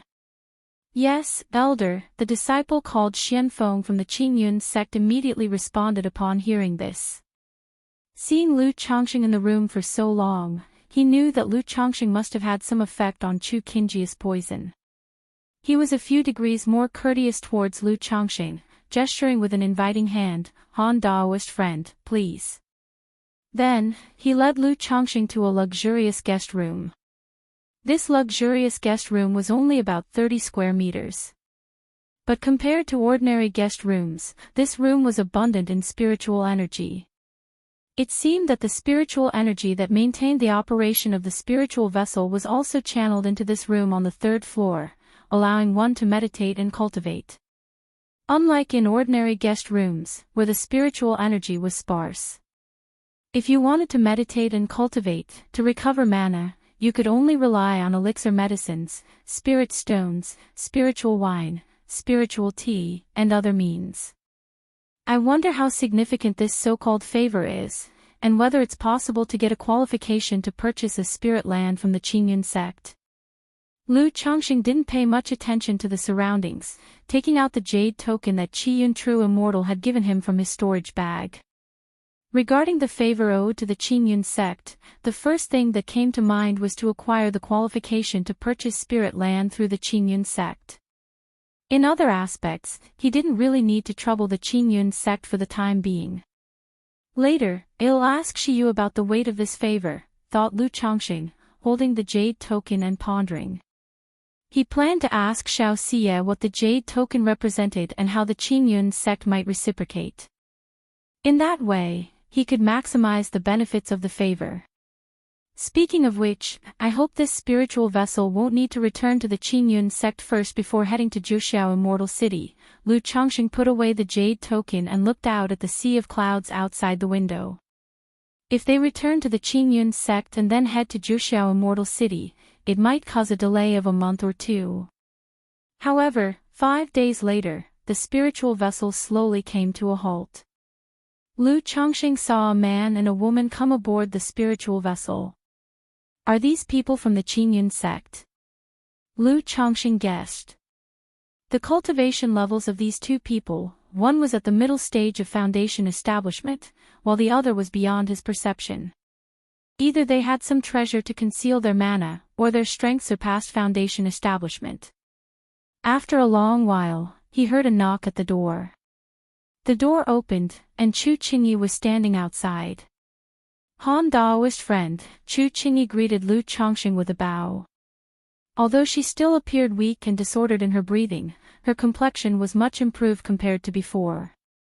She was dressed in an elegant palace gown and white skirt, her long black hair casually tied into a high ponytail, carrying a sky-blue spirit sword on her back. Her phoenix eyes were narrow and determined, and her whole being was like an unsheathed sharp sword. Qingyi fairy, Lu Chongqing looked at Chu Qingyi before him. He thought to himself that her temperament was somewhat similar to Xiao Xie's usual demeanor, cold and aloof, making her difficult to approach. However, Xiao Xie's temperament lacked this edge and sharpness, and was more noble and pure. Yet this kind of female sword immortal demeanor also gave a stunning beauty to her presence. Han Daoist friend, I will remember your life-saving grace in my heart. If there is anything you need in the future, you may come to the Qingyun sect, Chu Qingyi said to Lu Chongqing. Fairy Qingyi is being too polite. If there is an opportunity, Han will certainly visit the Qingyun sect and discuss swordsmanship with Fairy Qingyi, Lu Chongqing responded with a smile and a bow. He was also willing to foster relations with such a sect prodigy. After all, every interpersonal relationship could be helpful for the future development of his family. As for other thoughts, to say there were none would naturally be impossible. Such a talented female sword immortal would indeed make a great mother of one's child. But having the relationship with Xiao Xie, he did not feel it was appropriate to make a move on her senior sister. After all, she had a core formation master. If her master found out what he was considering, he really feared a single sword strike would end him.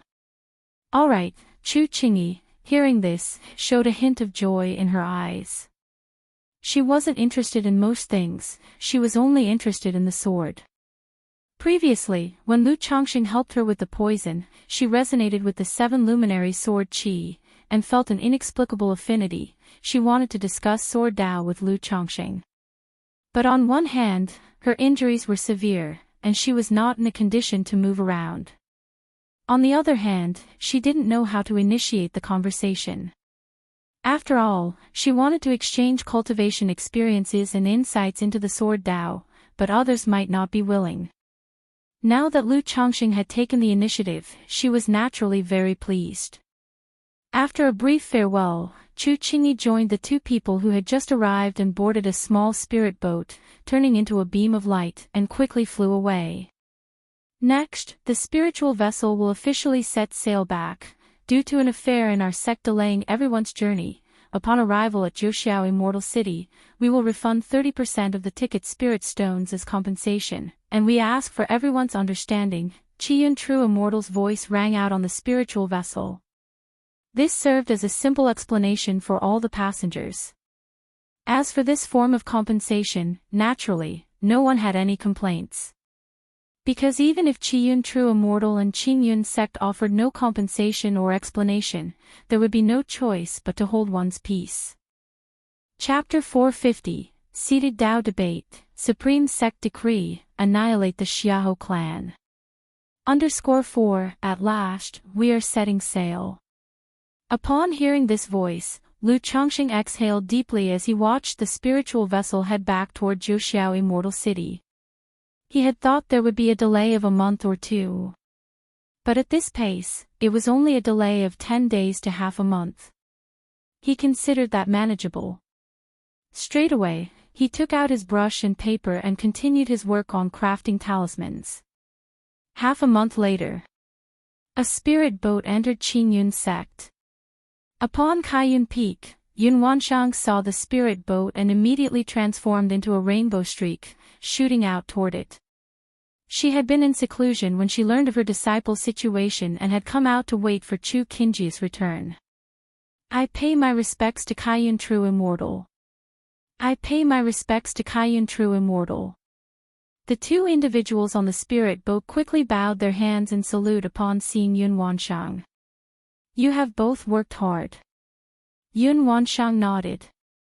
Since the Qingyun sect was too far from where the giant spiritual vessel was located, she had sent the two to go in her stead. She then turned with concern to Chu Qingyi, who looked pale and disordered. Qingyi, how are you faring? Master, I am unharmed, Chu Qingyi said, bowing her hands to her master. As she spoke, she reported, Master, I have fulfilled my duty without disgrace. Based on my investigation of the Xiahou family's ancestral land, the Xiahou family is likely an undercover agent for the Tian Corp sect of Jin Kingdom. There is also a hidden Yin vein below Blackwater Pool, through which the Xiahou family has been nurturing and refining corpses. Furthermore, based on my speculation, there are likely more than one false core immortal in the Xiahou family, Chu Qingyi said, sharing the information she had gathered. Undercover agents of the Heavenly Corpse sect. As I had expected. But I never imagined that the Xiahou family had concealed themselves so deeply, Yun Wanshang said, her beautiful eyes flashing coldly. To think there was a Yin vein beneath Blackwater Pool. No wonder Blackwater Pool, even though originally a low-grade second-rank spirit vein with harsh conditions, was valued by the Xiahou family, who chose to establish roots there and invested heavily in nurturing it. A false core immortal nearby commented upon hearing this. Qingyi, let's go. We will report this matter to the sect leader, Yun Wanshang said, her presence overwhelming as she and Chu Qingyi headed toward Qingyun Grand Hall. She had Chu Qingyi report the affairs of the Xiahou family truthfully to the Qingyun sect leader. The Xiahou family, Heavenly Corpse sect, the sect leader mused aloud. It seems the Xiahou family is indeed one of Heavenly Corpse sect's moles. With the sect hierarch of the Heavenly Corpse sect and the 5 poisons cult leader challenging Xianjian True Monarch, seeking to invade our Jiang country. Various moles from the Heavenly Corpse sect, Five Poisons cult, and Yimin Ghost sect have begun to make their moves, surfacing from the shadows, said the Qingyun sect leader with an authoritative voice and calm dignity.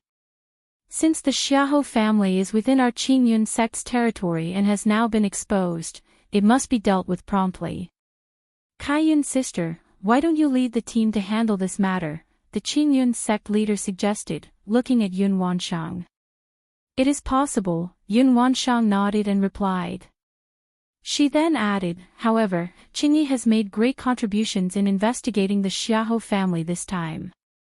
After this battle, it should be certain that she will receive her coagulation crystal elixir. Agreed, the sect leader murmured thoughtfully, nodding in agreement. Outside Qingzhou Mountain. On that day, a Qingyun sect disciple descended on a spirit boat. I pay my respects to my senior.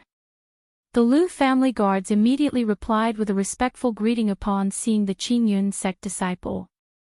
Summon the one in charge of Lu family of Qingzhou Mountain. The Qingyun sect disciple commanded, his voice authoritative. Please wait a moment, senior, said the Lu family guard without delay. He promptly sent a message, notifying the family head Lu Miaochang and the old ancestor Lu Yuanzhong.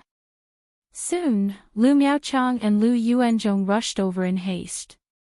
The Supreme Sect has a decree. The Xiahou family of Blackwater Pool has colluded with the Demon Path and injured our Qingyun disciples, and now we call upon all families to join in the attack, the Qingyun sect disciple declared, presenting a token and speaking loudly as soon as he saw Lu Yuanzhong. The Xiahou family of Blackwater Pool has colluded with the Demon Path.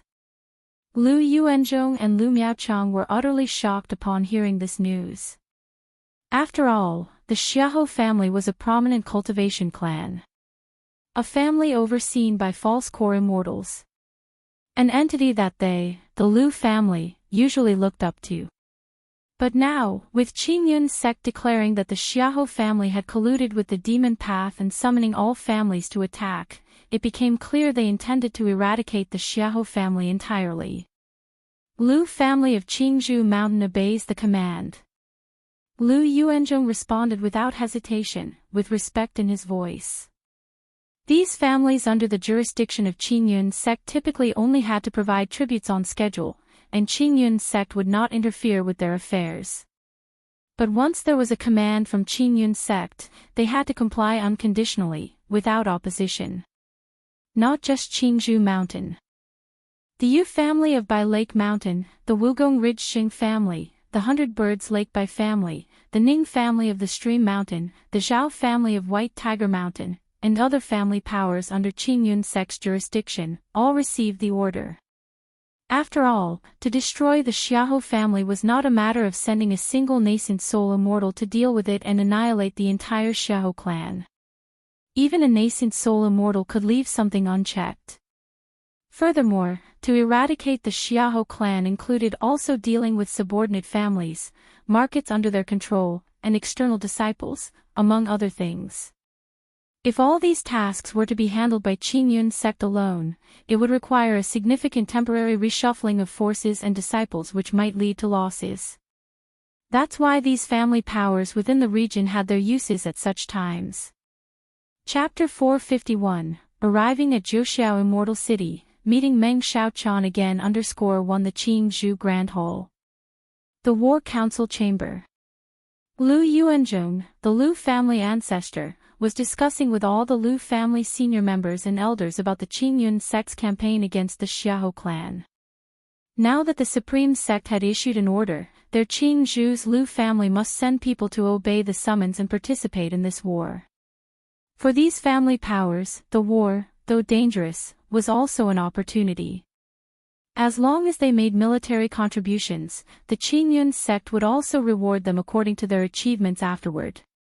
Spirit stones, magic artifacts, elixir medicines, secret cultivation techniques and other rare resources that usually couldn't be purchased could all be obtained in exchange for military contributions. Since that is the case, let's settle on this. In 3 days, Uncle Yunhen, Uncle Yunfei. Yuan Shan, Yuan Hua, Yuan Ling, Miaofeng, will accompany me to participate in this battle. Lu Yuanzhong announced decisively. Then, turning to Lu Yuanding and Lu Miaochang, he said, Yuanding, Miaochang, you both take care of the family. Although it is said that during the war, all family powers must not engage in conflicts, there's no guarantee that robber cultivators won't take the opportunity to cause trouble. So, during this time, you must all be on alert, increase the patrol frequency of the family, and if necessary, use thunderous methods to suppress any disturbances. Lu Yuanzhong commanded in a deep voice. Yes. As you command. Please rest assured, Ancestor. In the hall, numerous figures rose to their feet and respectfully responded to Lu Yuanzhong. Miaoge, do you know where Chongqing has gone, and if he can return to oversee the family? After the discussion had ended, Lu Yuanzhong looked towards Lu Miaoge and sent a telepathic inquiry. As the family ancestor, he now had to lead a part of the elders, senior members, and elite forces away from home. This would surely lead to a considerable weakening of the Lu family's internal strength. If Lu Chongqing, the second-grade talisman master, were there to oversee things, it would add an extra layer of security. Moreover, having achieved the foundation establishment and being an ancestor, he was naturally not foolish. Through Lu Changsheng's various actions, his children, and his spiritual pets, he had long since realized that Lu Chongqing was not as simple as he appeared on the surface. He hid many secrets, and it was very possible that his cultivation level was much higher than just the 7th level of energy refinement. Thus, having Lu Chongqing in Qingzhou Mountain to oversee things would make the family much more secure. Ancestor, Chongqing has gone out on a matter with a friend and estimates that it will take at least a year before he can return, Lu Miao replied, pursing her lips lightly. She had not expected that just 3 months after Lu Chongqing had left, such a situation would arise. However, Lu Chongqing had not told her where he was going on this trip. All right. Lu Yuanzhong sighed slightly upon hearing this. He knew that Lu Chongqing wouldn't be able to come back soon to oversee the family. He then said to Lu Miaoge, Miaoge, for the time being, the affairs of the Red Leaf Valley Market will be your responsibility. Yes, Ancestor. Lu Miaoge nodded earnestly. With the second elder, Lu Yuanling, also accompanying Lu Yuanzhong on the trip, the responsibility for the Red Leaf Valley Market had fallen upon her. After pondering for a moment, Lu Miaoge telepathically conveyed, Ancestor, Chongqing has a foundation establishment friend from the Qingyun sect. Before he left, he said if we run into any trouble, I should seek out his friend. So please rest assured, Ancestor. Not long ago, Xiao Xie had come to the Red Leaf Valley Market to see her daughter, Lu Wangshu. She had also made the acquaintance of this Shiyu fairy. So, to reassure her own ancestor and considering that if the family really faced a great crisis or trouble, she thought of seeking help from this Shiyu fairy. In the bottom layers of the cultivation world, having a relationship with a foundation establishment friend from the Immortal sects was considered a very dependable background to rely on. It could act as a deterrent and solve many problems. A foundation establishment friend from the Qingyun sect. Very good, very good. Upon hearing this, Lu Yuanzhong's eyes immediately showed a hint of pleasant surprise. He had not expected that Lu Chongqing would have such a connection. Knowing that even just a visiting foundation establishment cultivator from the Immortal sects could have a certain deterrent effect when visiting Qingzhou Mountain. However, thinking back to the previous battle with the Qin family, when the Qin family's betraying foundation establishment female cultivator was present, Lu Yuanzhong suddenly became curious to ask whether Lu Changsheng's friend from the Immortal sects was also a female cultivator. Still, as the family ancestor, he restrained his curiosity and didn't delve into such gossip. 2 months later. We've finally arrived. Lu Chongqing stood on the deck of the spiritual vessel, overlooking the sea of clouds. He could faintly make out a towering immortal city shrouded in multicolored light below. As the spiritual vessel slowed down, the grandeur of Zhouxiao Immortal City grew larger in Lu Changsheng's view, so magnificent that the surrounding mountains seemed like mere hills to set it off. Jiuxiao Immortal City, so this is what an immortal city looks like. No wonder, in the vast Jiang country cultivation realm, with many marketplaces, there are only 3 immortal cities. Lu Chongqing marveled inwardly at the ever-clearer and extremely majestic Jiuxiao Immortal City. This immortal city occupied hundreds of miles, several times larger than the Qingyun market. The surrounding towering mountains seemed to be cleaved by a sword to create spacious and flat roads. On the roads, one could see many beasts of burden and cultivators coming and going as if they were merchant convoys from the secular world. But in the skies above, many cultivators were constantly moving about. Magic artifacts, flying boats, spiritual artifacts, escape lights, all dazzling, indicating that this was not any secular world, but a world of immortals. Foundation establishment great cultivators, rarely seen on a daily basis, were quite common here. From time to time, escape lights from Foundation establishment cultivators could be seen. Half an hour later, the massive spiritual vessel slowly hovered in front of the gate of Jiuxiao Immortal City.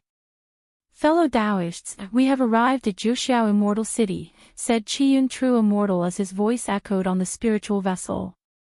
All the passengers came to the deck, ready to disembark from the spiritual vessel. Han Daoist friend, this is the 30% refund of the boat ticket due to the travel delay. Chapter 452. Arriving at Jiuxiao Immortal City, meeting Meng Xiaochan again at that moment, a Qingyun sect disciple named Xianfeng took out 3 middle-grade spirit stones and handed them to Lu Chongqing. 30% of the ticket price. Lu Chongqing remembered what Qiyun True Immortal had said earlier, that due to deviation from the course, delaying the journey, 30% of the ticket price would be refunded as compensation. That meant his ride on the spiritual vessel cost him 1,000 spirit stones. However, when Xiao Xie had given him the ticket earlier, she did not mention anything about spirit stones. This indicated that Xiao Xie had paid for the spirit stones herself. It made sense too. Even though Xiao Xie was a core disciple of the Qingyun sect, it wasn't possible to ride the spiritual vessel without paying. Thank you, Daoist Xianfeng. Lu Chongqing accepted the spirit stones. He couldn't help thinking to himself how expensive the ticket actually was. Even a regular cabin ticket cost 1,000 spirit stones. Not to mention a luxury cabin ticket, which must be 3,000 to 4,000 spirit stones. But he also understood that this price was probably just to cover the travel expenses. A vessel like this, traveling from Qingyun Market to Jiuxiao Immortal City, consumed a significant amount of spirit stones. Moreover, through conversations over these days, Lu Chongqing also learned that this spiritual vessel mainly ferried between the Jiuxiao Immortal City for Qingyun sect and Heavenly Sword sect's business or strategic exchanges. Carrying other passengers was just incidental. Daoist Han is too polite. Due to the matter with Chu Qingyi, Xianfeng was very courteous to Lu Chongqing. After giving a polite bow, he went to return the spirit stones to the other passengers. Daoist Han, if in the future you wish to return to Qingyun Market, you are welcome to board the spiritual vessel again. At this time, Qiyun True Immortal also came up on deck and, looking towards Lu Chongqing with a smile, said, "Thank you, True Immortal." Lu Chongqing returned the greeting with a bow. Afterward, he flew down from the spiritual vessel and arrived at the entrance of Jiuxiao Immortal City. As soon as he descended, without the formation spiritual light from the vessel enveloping him, he felt an intense oppressive force in the air. It was the third-rank great formation of Jiuxiao Immortal City.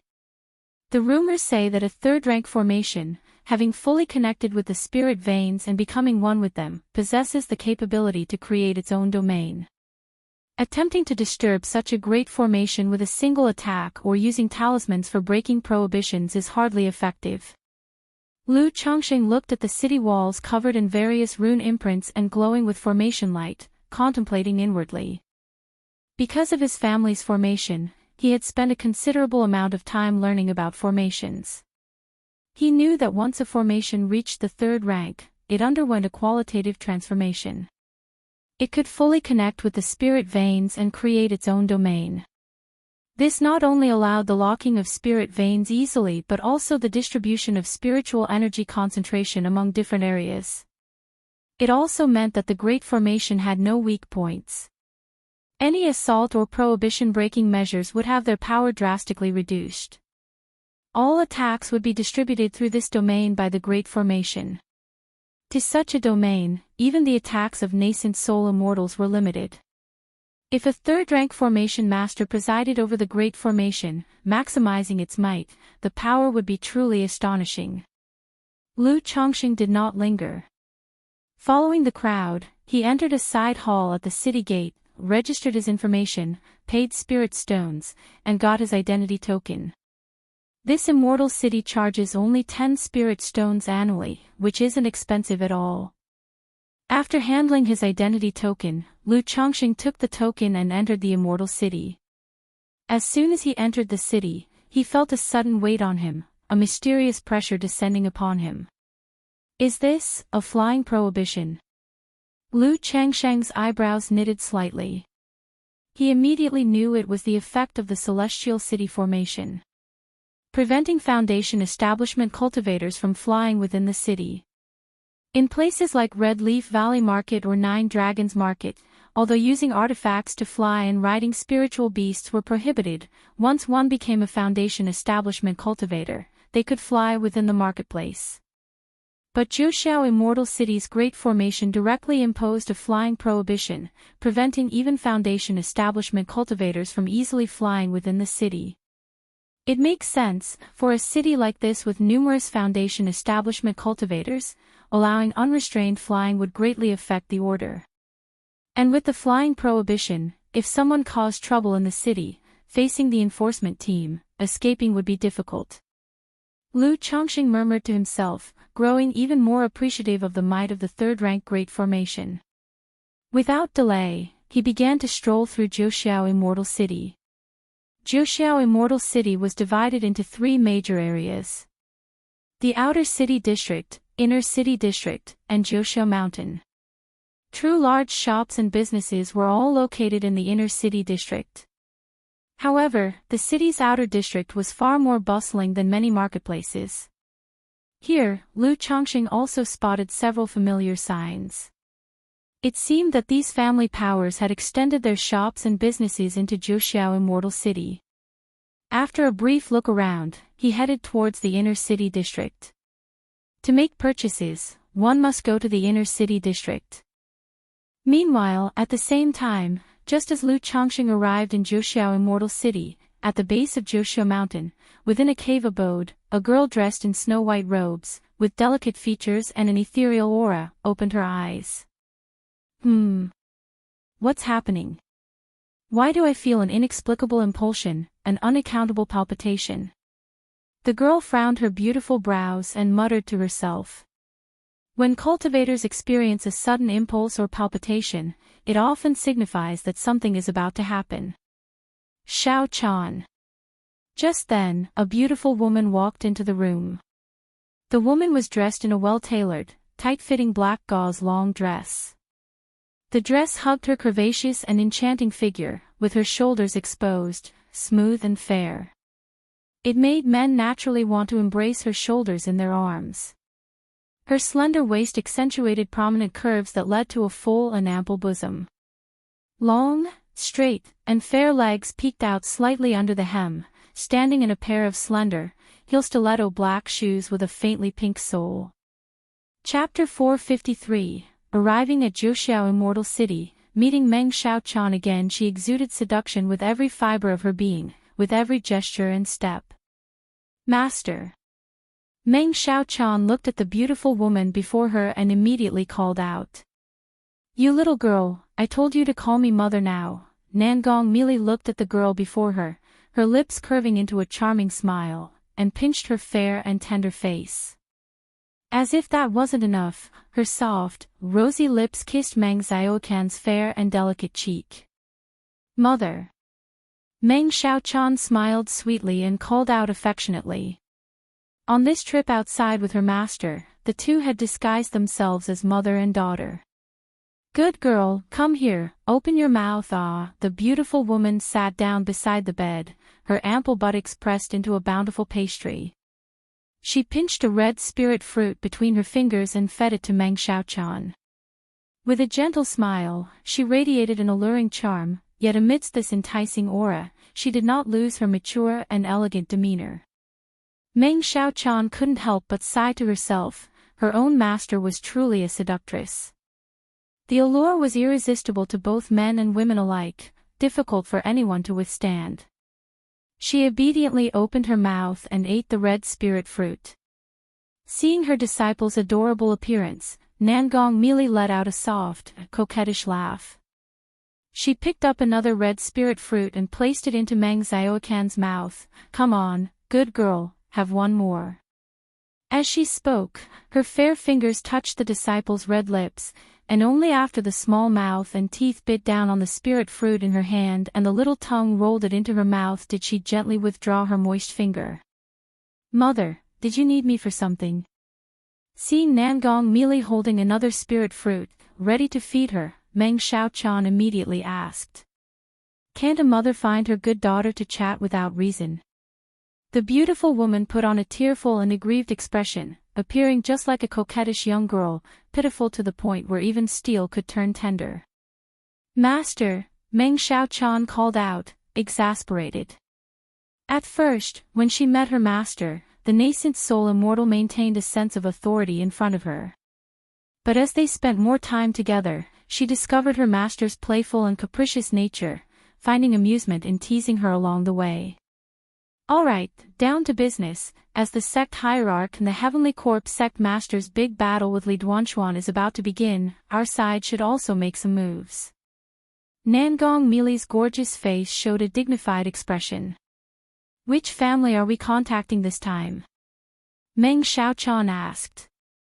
She had come to Jiang country with her master, Nangong Mili, to contact the sleeper agents embedded there by their sect. If the Five Poisons cult leader and Heavenly Corp sect master could repel Jiang Country Cultivation Realms No. 1, Xianjian True Monarch Li Duanshuan, then Jin Kingdom would initiate the Great Battle and invade Jiang Country. At that time, those like them who had already infiltrated the Jiang Country Cultivation Realm would gather their sleeper agents and cooperate with the Jin Kingdom's forces both from within and without. "We've almost contacted everyone we need to.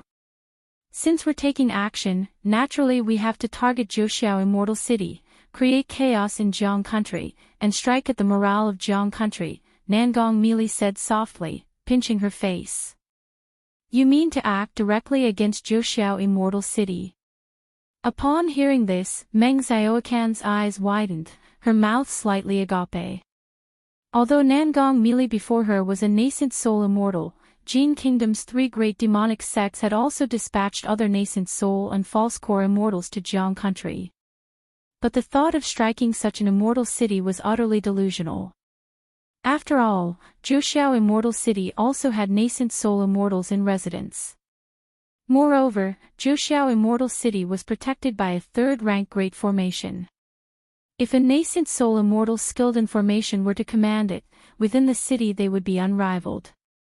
Unless a nascent soul true lord descended personally. Of course, it's not what you're thinking. You'll know when the time comes. Nangong Mili saw her disciple's expression and guessed her thoughts, pinching her face with a slightly amused air. She then affectionately took Meng Xiaocan's arm and walked out of the cave dwelling. "Weiner, you're here." The moment the two stepped out of the cave, a tall and authoritative man with a hint of ferocity in his eyes brightened up and approached them. He looked at Nangong Mili, his imposing demeanor melting away as the ferociousness in his eyes disappeared, leaving only infatuation. "Did you buy the things I asked for?" Nangong Mili looked at the middle-aged man before her with a cold expression, void of charm, and asked in a cool voice. I have bought everything." The middle-aged man pulled out a storage bag and stepped forward eagerly, his face filled with an appeasing look. Not bad." Nangong Mili took the storage bag, glanced at it, and nodded indifferently. Then, continuing to hold Meng Xiaoquan's wrist, she proceeded toward the inner city. "Mother, isn't true Lord Xiang coming with us?" Meng Xiaoquan asked her master. But as soon as she spoke, she saw the middle-aged man looking at Nangong Meili with deep infatuation, keeping his distance from them while following closely. Recalling how Nangong Meili had told true Lord Xiang to maintain a certain distance from them, Meng Xiaoquan hardly knew what to say. A nascent soul immortal, so humble in the presence of her master. The two made their way from Juxiao Mountain to the inner city district. Walking down the bustling streets, Meng Xiaoquan felt a premonition and looked ahead to a tall, robust middle-aged man with a heroic countenance. For some reason, upon seeing this middle-aged man, her heart fluttered with an inexplicable familiarity. At this moment, Lu Chongqing also seemed to sense something. He turned his head to look in the right front direction. He immediately saw a black-clad beauty and a white-dressed girl walking hand in hand. The beauty was stunning, her body sinuous in a black gauzy dress. Indeed, her entire being exuded an irresistible alluring charm. Even Lu Chongqing, battle-hardened as he was, found the beauty to be exceedingly lovely and enchanting. Chapter 454, Arriving at Juxiao Immortal City, meeting Meng Xiaoquan again _4 naturally stunning, a peerless charm. However, his gaze first fell upon the white-dressed girl next to the woman in black. The pure and innocent face of this white-dressed girl, along with her ethereal aura, formed a sharp contrast with the voluptuous woman. Her slightly petite figure was also developing nicely, curvy in all the right places. But walking hand in hand with the woman in black, she seemed somewhat slight, not quite as eye-catching. When Lu Chongqing looked towards this girl, for some reason, he felt an inexplicable and familiar sense of wonder. "My dear daughter, what's wrong?" Nangong Meili observed Meng Xiaoquan suddenly pause in her steps and gaze toward somewhere not too distant, then followed her line of sight with a glance before leaning down slightly and asking softly. "It's nothing." Meng Xiaoquan immediately snapped back to reality and shook her head. But in her heart she couldn't help but ponder, who was that person? She had great faith in her own intuition. If she felt familiarity, then she must have met this person before. But no matter how hard she tried, she couldn't remember having met such an individual before. However, Nangong Meili brought her to a courtyard where many were discussing matters, interrupting her train of thought and preventing her from dwelling on it further. Lu Chongqing watched as the woman in black and the girl in white left and was somewhat puzzled. Because having broken through to the Foundation establishment realm, he shouldn't have inexplicable feelings or whims. Could it be the influence of a peach blossom goo? Lu Changsheng's brows furrowed slightly as he queried the peach blossom goo. He wanted to know if the strange and familiar feeling had any connection to the peach blossom goo. After all, aside from the bewildering and mysterious influences of a peach blossom goo, he could think of no other reason. Affection, the peach blossom goo conveyed a thought. It informed Lu Chongqing that this peculiar feeling did not originate from itself, but from another goo. The backlash of the goo in the past. Could it be her? Lu Chongqing, upon receiving the thoughts from the peach blossom goo between his brows, felt somewhat surprised. He immediately realized that the white-dressed girl was Meng Xiaoquan, who had once cast a love goo on him that backfired. Who would have thought that after more than 10 years I would encounter her here? Lu Changsheng's brows lifted, and he let out a light chuckle. No wonder he had felt that inexplicable sense of familiarity just now. As for meeting Meng Xiaoquan, he wasn't particularly moved. The battle between the Lu family and the Qin family back then happened to owe much to Meng Xiaoquan. Moreover, after the event, Meng Xiaoquan had given him 2 Foundation Establishment elixirs and 1 Foundation Establishment spirit object, thus, in his mind, any debt of gratitude or grievance with Meng Xiaoquan was settled. So he harbored no resentment toward Meng Xiaoquan. And he didn't dwell on her too much. At most, he wanted to ask Meng Xiaoquan about the effects of the goo that he had seized from her. She seemed to glance this way just now, probably due to the love goo, right? But now that I have the misty sky bead masking my aura, I wonder if she can recognize me. Lu Chongqing mused to himself. Meng Xiaochan had disguised herself. If not for the peculiar familiar feeling just now and the hint from the peach blossom goo, he would never guess who she was. Thus, he was curious whether Meng Xiaochan could recognize him upon seeing him. If she did recognize me, would that be considered peach blossom luck? Lu Chongqing stroked his chin, recalling when Meng Xiaochan had departed. She had said she had urgent matters to attend to and couldn't stay by his side, but once those were resolved, she would spend the rest of her life with him. She must have been young then. To have reached the foundation establishment at such an age suggests that her spiritual root talent is above average. If we were to have children, their spiritual root talent would likely be quite exceptional. Lu Chongqing thought to himself. Although in the cultivation world age is not easily discerned by examining bones, and it's difficult to tell one's true age, not everyone in the cultivation world's lower echelon can afford to take elixirs of youth or practice preserving appearance techniques. Therefore, by one's outward appearance, a general estimate of their age can still be made. He remembered when he first encountered Meng Xiaochan, she was at the late stage of energy refinement, disguised as a young man, and later on, always appeared as a young girl. It suggested that she wasn't too old.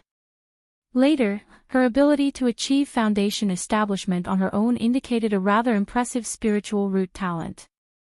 There's no use counting my chickens before they hatch. And the beautiful woman by her side didn't look simple. Could she possibly be her mother? Lu Chongqing shook his head, deciding not to dwell on it any further. When he had encountered Meng Xiaochan in the past, she was always quite resourceful. The first time, she managed to survive under his talisman treasure, the golden light brick. The second time, if not for the peach blossom goo on his side, he might have fallen into her hands. The third time, she had even become a foundation establishment cultivator. Furthermore, she was able to offer him 2 foundation establishment elixirs and a foundation establishment spirit object. Such generosity was not something many foundation establishment families could afford. It revealed to him that Meng Xiaochan was no ordinary individual. Though he's now at foundation establishment, with methods comparable to those with false cores, his main purpose this time was to purchase goods. There was no need to complicate matters by contemplating taking Meng Xiaochan back for the purpose of bearing children. Moreover, as long as the love goo provided a connection, he and she were bound to unite sooner or later. There was no need to rush. Without delay, Lu Chongqing arrived at an inn, booked a room, altered his appearance with the misty sky bead within the room, changed into a blue magical robe, and headed to the largest merchant house in Zhuoxiao Immortal City, the Zhuoxiao Merchant House. This trip was all about making major purchases. Even with the misty sky bead in use as a disguise, it still paid to be cautious. Besides, his identity as Hanli was known to some from the Qingyun sect and other passengers aboard the spiritual vessel. Welcome to Zhuoxiao Merchant House. May I know if the guest is looking to buy or sell? Upon arriving at Zhuoxiao Merchant House, a beautiful female cultivator dressed in a uniformed skirt came forward to greet him. Do you have third-rank talisman-making materials? Lu Chongqing asked. Third-rank talisman-making materials? The hosting female cultivator showed a hint of surprise upon hearing Lu Chongqing's words. Chapter 455, Arriving at Zhuoxiao Immortal City, Meeting Meng Xiaochan again _5, the guest jests, third-rank materials are strategic resources, extremely scarce and seldom sold to the outside, such as third-rank talisman-making materials. Our Commerce Guild currently does not sell them to outsiders. If you, guest, are a second-tier top-level talisman master, and if you are willing to become a guest elder offering services for our Commerce Guild, we would have third-rank talisman-making materials available for you. The receptionist cultivator smiled kindly as she spoke. Not for sale to outsiders. Upon hearing this, Lu Chongqing's heart sank slightly, a sense of disappointment washing over him. Before, he had guessed that Wuxia Immortal City wouldn't have too many third-rank materials on offer. But he had absolutely not expected that the Wuxia Commerce Guild wouldn't sell third-rank talisman-making materials to outsiders at all. However, Lu Chongqing also understood when he thought about it. Materials of this level are precious and rare. Most are used to cultivate their own talisman masters. How could they possibly sell them to outsiders? Moreover, the great immortal sects also monopolize resources in this manner, forcing artisans of a certain level to choose to join a power. Otherwise, limited by material channels, their skills would scarcely advance. Ordinary loose cultivators, of course, would be happy to join a major power and enjoy the benefits. But his current situation didn't allow the convenience of joining the Wuxia Commerce Guild. It seems I can only go through Qingyun sect for this. But even entering Qingyun sect, obtaining third-rank materials will not be simple. Lu Chongqing inwardly sighed.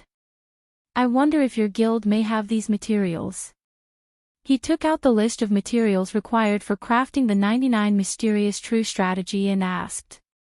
The second-tier auxiliary materials for the 99 Mysterious True Strategy artifact had already been completely purchased through 9 Dragons Market and Qingyun Commerce Guild. He still lacked 4 main third-rank materials. Please wait, guest. The receptionist said immediately upon hearing this. She took out a jade scroll and began to check the various materials listed for Lu Chongqing. Guest, our guild currently has a piece of dark essence steel and blue lapis goldwood. After a while, the female cultivator took out the jade scroll and spoke to Lu Chongqing. Dark essence steel, blue lapis goldwood. Lu Chongqing's face immediately revealed a joyous expression upon hearing this. He thought it's indeed worthy of a big commerce guild from the Immortal City, to have 2 pieces of third-rank materials available at once. And this dark essence steel was even one of the most precious materials for crafting the 99 Mysterious True Strategy. He had thought that acquiring dark essence steel would be the most troublesome. May I ask the price of these 2 materials? Lu Chongqing inquired. Dark essence steel, 21,000 spirit stones, blue lapis goldwood, 13,000 spirit stones, the receptionist announced the prices. Hiss. Even though Lu Chongqing was quite wealthy, he still couldn't help but gasp at these prices. Because they were indeed expensive. At this rate, just purchasing the artifact 99 Mysterious True Strategy alone would cost him 60 to 70,000 spirit stones. This price had already surpassed that of a spiritual artifact. Agreed, bring me these 2 materials. Lu Chongqing said aloud. Expensive or not, there was no choice. After all, he had come all the way here. Moreover, with the 99 Mysterious True Strategy artifact in hand, the power and techniques he could wield from the 99 Mystical Talisman scripture through the Talisman Refinement formation would greatly increase. So, in Lu Chongqing's view, the expense was still worthwhile. Immediately after, the receptionist invited him to a room, where an advanced-level receptionist conducted the transaction with him. For materials of third rank, which are expensive and rare, ordinary receptionists did not have the authority to withdraw them from inventory. Does your guild accept spirit talismans? After inspecting the 2 materials and when he was about to pay, Lu Chongqing took out a stack of second-rank talismans and asked. Over the past 3+ months of his visit, he had drawn many second-rank talismans. It was to avoid running short on spirit stones. So now, at the time of payment, he directly took out some talismans to use as a discount off the spirit stones. Second-rank spirit talisman. The advanced receptionist examined the talismans and agreed to purchase them at 60% of the market price. Hearing this, Lu Chongqing used 30 second-rank lower-grade spirit talismans and 10 second-rank middle-grade spirit talismans to discount 10,800 spirit stones. After paying the remaining spirit stones, he left the Wuxia Commerce Guild. Then, he inquired about other materials, third-rank talisman-making materials, in the shops of Wuxia Immortal City one by one. Wuxia Commerce Guild not selling third-rank talisman-making materials to the public didn't mean all shops wouldn't sell them. Furthermore, Lu Chongqing also began to inquire about third-rank spiritual wood, third-rank spiritual blood, and so on. If there were no third-rank talisman-making materials for sale, then he would purchase third-rank spiritual wood and spiritual blood to craft his own talisman paper and spirit ink. After shopping around the Immortal City for 2 days, Lu Chongqing had some gains. He managed to purchase some third-rank talisman-making materials and a few rare alchemy spirit medicines. The materials for the 99 Mysterious True strategy were only one item short of completion. An auction event. At this point, Lu Chongqing learned some news. In a month and a half, there would be a semi-annual small auction event in Zhuxiao Immortal City. Upon hearing this news, he became interested and thought he might attend to see. One reason was, items he needed might appear at the auction. Another was that after the auction ended, there would be a transaction event, allowing cultivators trade amongst themselves. This kind of direct trading often featured rare items. But before that, I need to earn some spirit stones, Lu Chongqing exhaled lightly. The shopping of the past couple of days had nearly depleted the spirit stones he had with him. So naturally, if he wanted to participate in the auction, he needed to prepare some spirit stones. On this trip, he not only purchased a large quantity of talisman materials but also many alchemy materials. These alchemy materials were sufficient for him to craft harmonizing energy elixir, 3 suns elixir, and a myriad of other second-rank elixir medicines. Thus, Lu Chongqing decided to spend some time trying out the second-rank alchemy skills he had drawn but had never used before, to replenish his storage bag. Chapter 456, The Great Formation of Myriad Corpses and Profound Darkness, Alchemy. _1 Blackwater Pool, Xiahou Family. Boom, boom, boom, the entire Blackwater Pool was enveloped by the Blackwater Profound Wind Formation. Above the formation, gray and black mists converged, resembling a vision of mountains of corpses and seas of blood, with the sounds of ghosts wailing and wolves howling. Around the formation, numerous flying boats blocked off Blackwater Pool such that not even water could escape. Atop these spirit boats, formation patterns twinkled, with a great convergence of spiritual light transforming into thick bolts of lightning that bombarded the Blackwater Profound Wind Formation, causing a tremendous commotion. Not only that, but from all directions, multiple cultivators under the guidance of array masters, executed their techniques and manipulated magic artifacts, attacking the weak points of the formation. 2 months ago, Qingyun's sect publicly declared the Xiahou family of Blackwater Pool to be aligned with the demon path, calling all forces within its jurisdiction to crusade against the Xiahou clan. In less than a month, all subordinate family forces and marketplace scions affiliated with the Xiahou family encountered strikes, being swept clean. And for the Xiahou clan's main stronghold, Blackwater Pool, Qingyun's sect even dispatched nascent soul immortals to lead the crusade. However, to everyone's surprise, the Xiahou family's original clan protecting Blackwater Profound Wind Formation unexpectedly transformed into the third-rank Blackwater Profound Wind Formation. Even with a nascent soul immortal from Qingyun's sect present, they could not break through the formation for a while. Inside Blackwater Pool. Elder, I'm afraid it won't be long before Qingyun's sect sets up their formation, uses it to break our formation, affecting the ley lines of our Blackwater Pool, thus breaking through the grand formation, the Xiahou clan leader said to Xiahou Wuwa with concern. He could clearly see that on several surrounding mountains, Qingyun's sect's array masters were setting up their formations. Rest assured, with the elder ancestor securing the formation, unless Qingyun's sect brings 2 more nascent soul immortals, they won't be able to easily breach the great formation. Moreover, as long as we drag out the time, once Jin Kingdom makes a move, the Heavenly Corpse sect, 5 Poisons cult, and Yiming Ghost sect will also take action. By then, Qingyun's sect will be too busy to care about us, Xiahou Wuwa said with an indifferent expression, calming his mental spirit. But in his eyes, a trace of worry was revealed. Because all of this was predicated on the assumption that the sect hierarch of the Heavenly Corpse sect and the Five Poisons cult leader could repel the Xianjian true monarch Li Duanxuan. If Jin Kingdom failed in their invasion, their Xiahou family would become a disposable pawn of little significance. Outside the Great Formation, a massive spiritual vessel, a giant ship, loomed in the sky. On the deck of the spiritual vessel, a peerlessly beautiful woman clad in palace attire stood. Her eyebrows were like distant dais, her eyes deep like autumn waters, her nose high, her lips red and luscious, attractive as a fresh bloom. Her raven-black hair was coiled up into a cloud bun, with a phoenix hairpin slanted across it, exuding an aura of nobility and grace. How much longer until the earth-shaking formation is complete? Yun Wanshang stood with her hands behind her back, high above, her gaze filled with an indescribable coldness, as if looking down upon all beings, surveying Blackwater Pool below.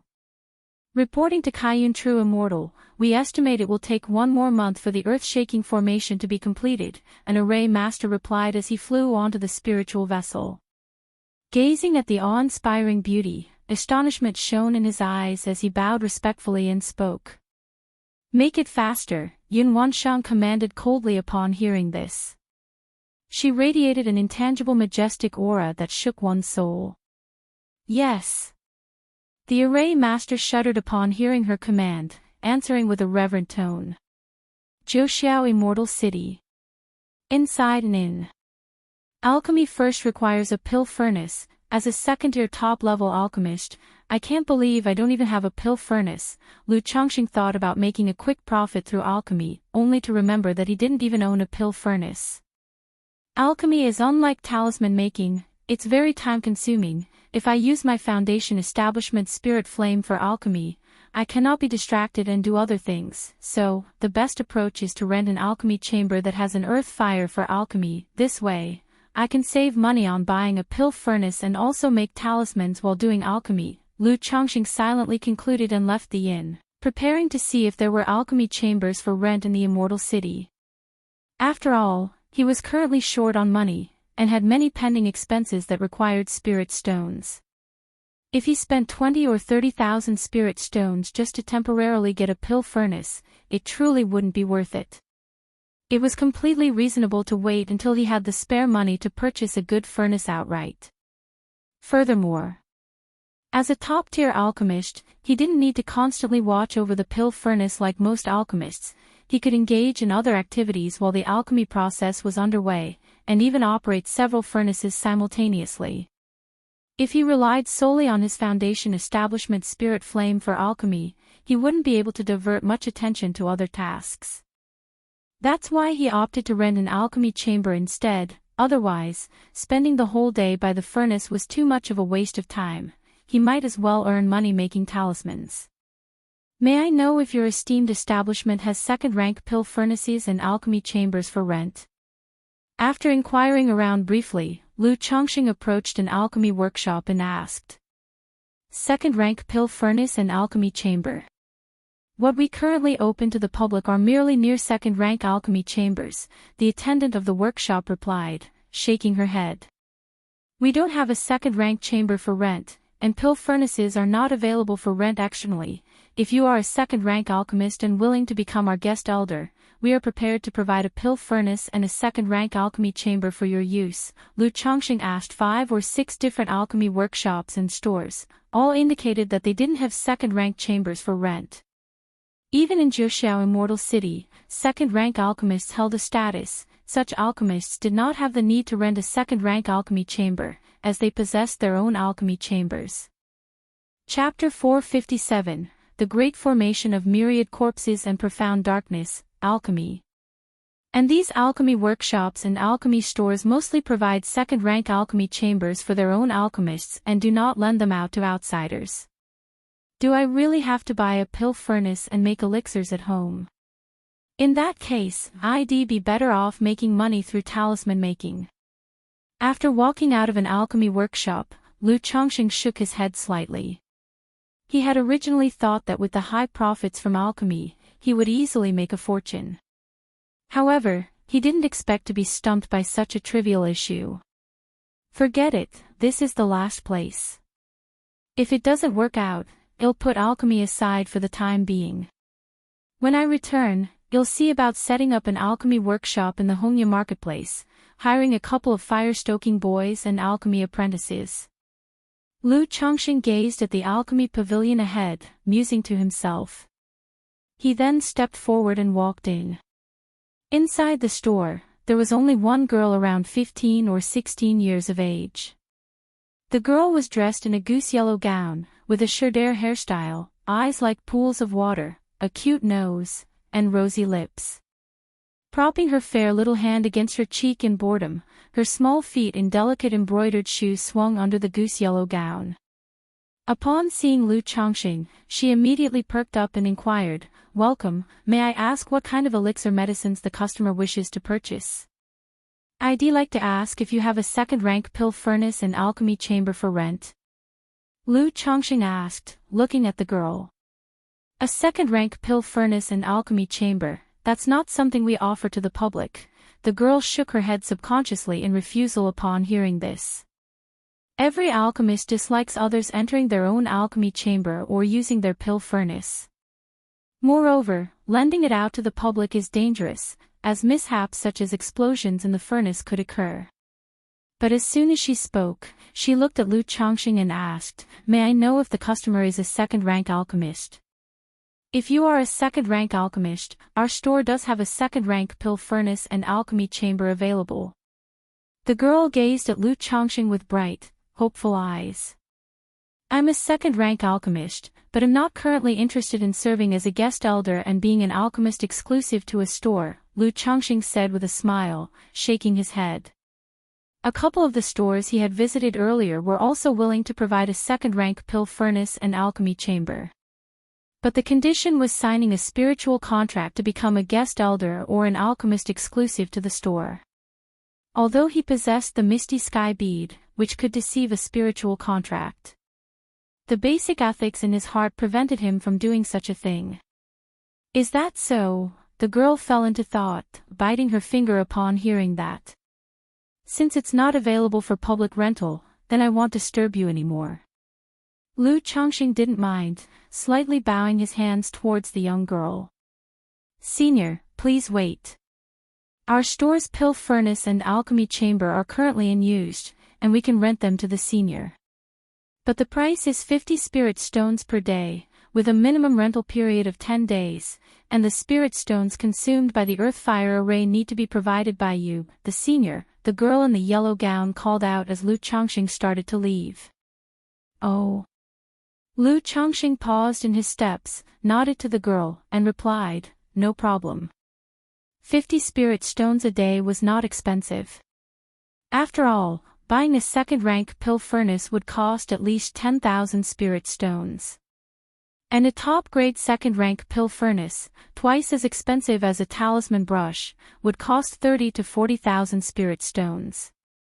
That was also the reason Lu Chongqing was hesitant to buy a pill furnace for himself at the moment. "Let's start with 10 days then, and if I need to continue later, I can top up, can I?" Lu Chongqing took out 500 spirit stones and spoke to the girl. "MHM, no problem, senior, please follow me." The girl nodded vigorously, a smile spreading across her face as she accepted the spirit stones. She then led Lu Chongqing to the backyard of the store, in front of a house built of black bricks. Lu Chongqing touched the black wall, feeling its chill. He knew it was made of bunka stone. This type of brick withstands high temperatures very well. Most alchemy and artifact refinement rooms are constructed of this material. Otherwise, the mere heat from earth fire alone would melt most materials. "Senior, this is our alchemy chamber. The fire is very stable, enough to produce most types of elixir medicines," said the girl as she took out a token and unlocked the chamber's restraint. The interior wasn't large, only 40 to 50 square meters, clean and simple. On each of the 4 walls hung a gourd the size of a fist. In the center of the room lay a flat circular stone platform about a meter wide made from bunka stone, only half a foot tall. Around the outer edge of the round platform were inlaid 8 small, fiery red dragon heads, lively and vivid. Their mouths were slightly raised, pointing directly at the space above the center of the platform, poised as if to spout fire. How is this used? Lu Chongqing looked at the alchemy chamber, knowing that the round platform was the mouth of earth fire, and asked aloud. The senior doesn't know. The girl tilted her small head, looking somewhat surprised. In Zhuxiao Immortal City, anyone wishing to open an alchemy or artifact refining shop that requires access to earth fire must apply through the city administration. Thus, the alchemy chambers in Zhuxiao Immortal City are mostly similar. It's my first time in Zhuxiao Immortal City, Lu Chongqing explained. So that's how it is, the girl said, understandingly. Then she comprehended why Lu Chongqing needed to rent the alchemy chamber. She immediately stepped forward adorably and pointed at the round platform, explaining, "This is the earth fire mouth of the alchemy chamber. The earth fire needed for alchemy is spouted from these 8 dragon heads. Senior, here you can adjust the size and height of the flames. For the specific method of operation, the senior can check this jade slip," said the girl as she finished her brief introduction, handing Lu Chongqing a jade slip. Good, Lu Chongqing took the jade slip and quickly glanced over it. It contained a basic introduction on how to operate and use the earth fire array. He looked at the girl and asked, "Where is the alchemy furnace?" Chapter 458, The Great Formation of Myriad Corpses and Profound Darkness, Alchemy. The alchemy furnace has been put away upstairs. Please wait a moment, senior. I'll go get it. Upon hearing this, the girl slapped her forehead and immediately responded. She then hastened out of the room, taking quick steps with her small legs. It seems that this shop must seriously mismanaged, Lu Chongqing said as he watched the girl, shaking his head slightly. Only the girl was in the shop.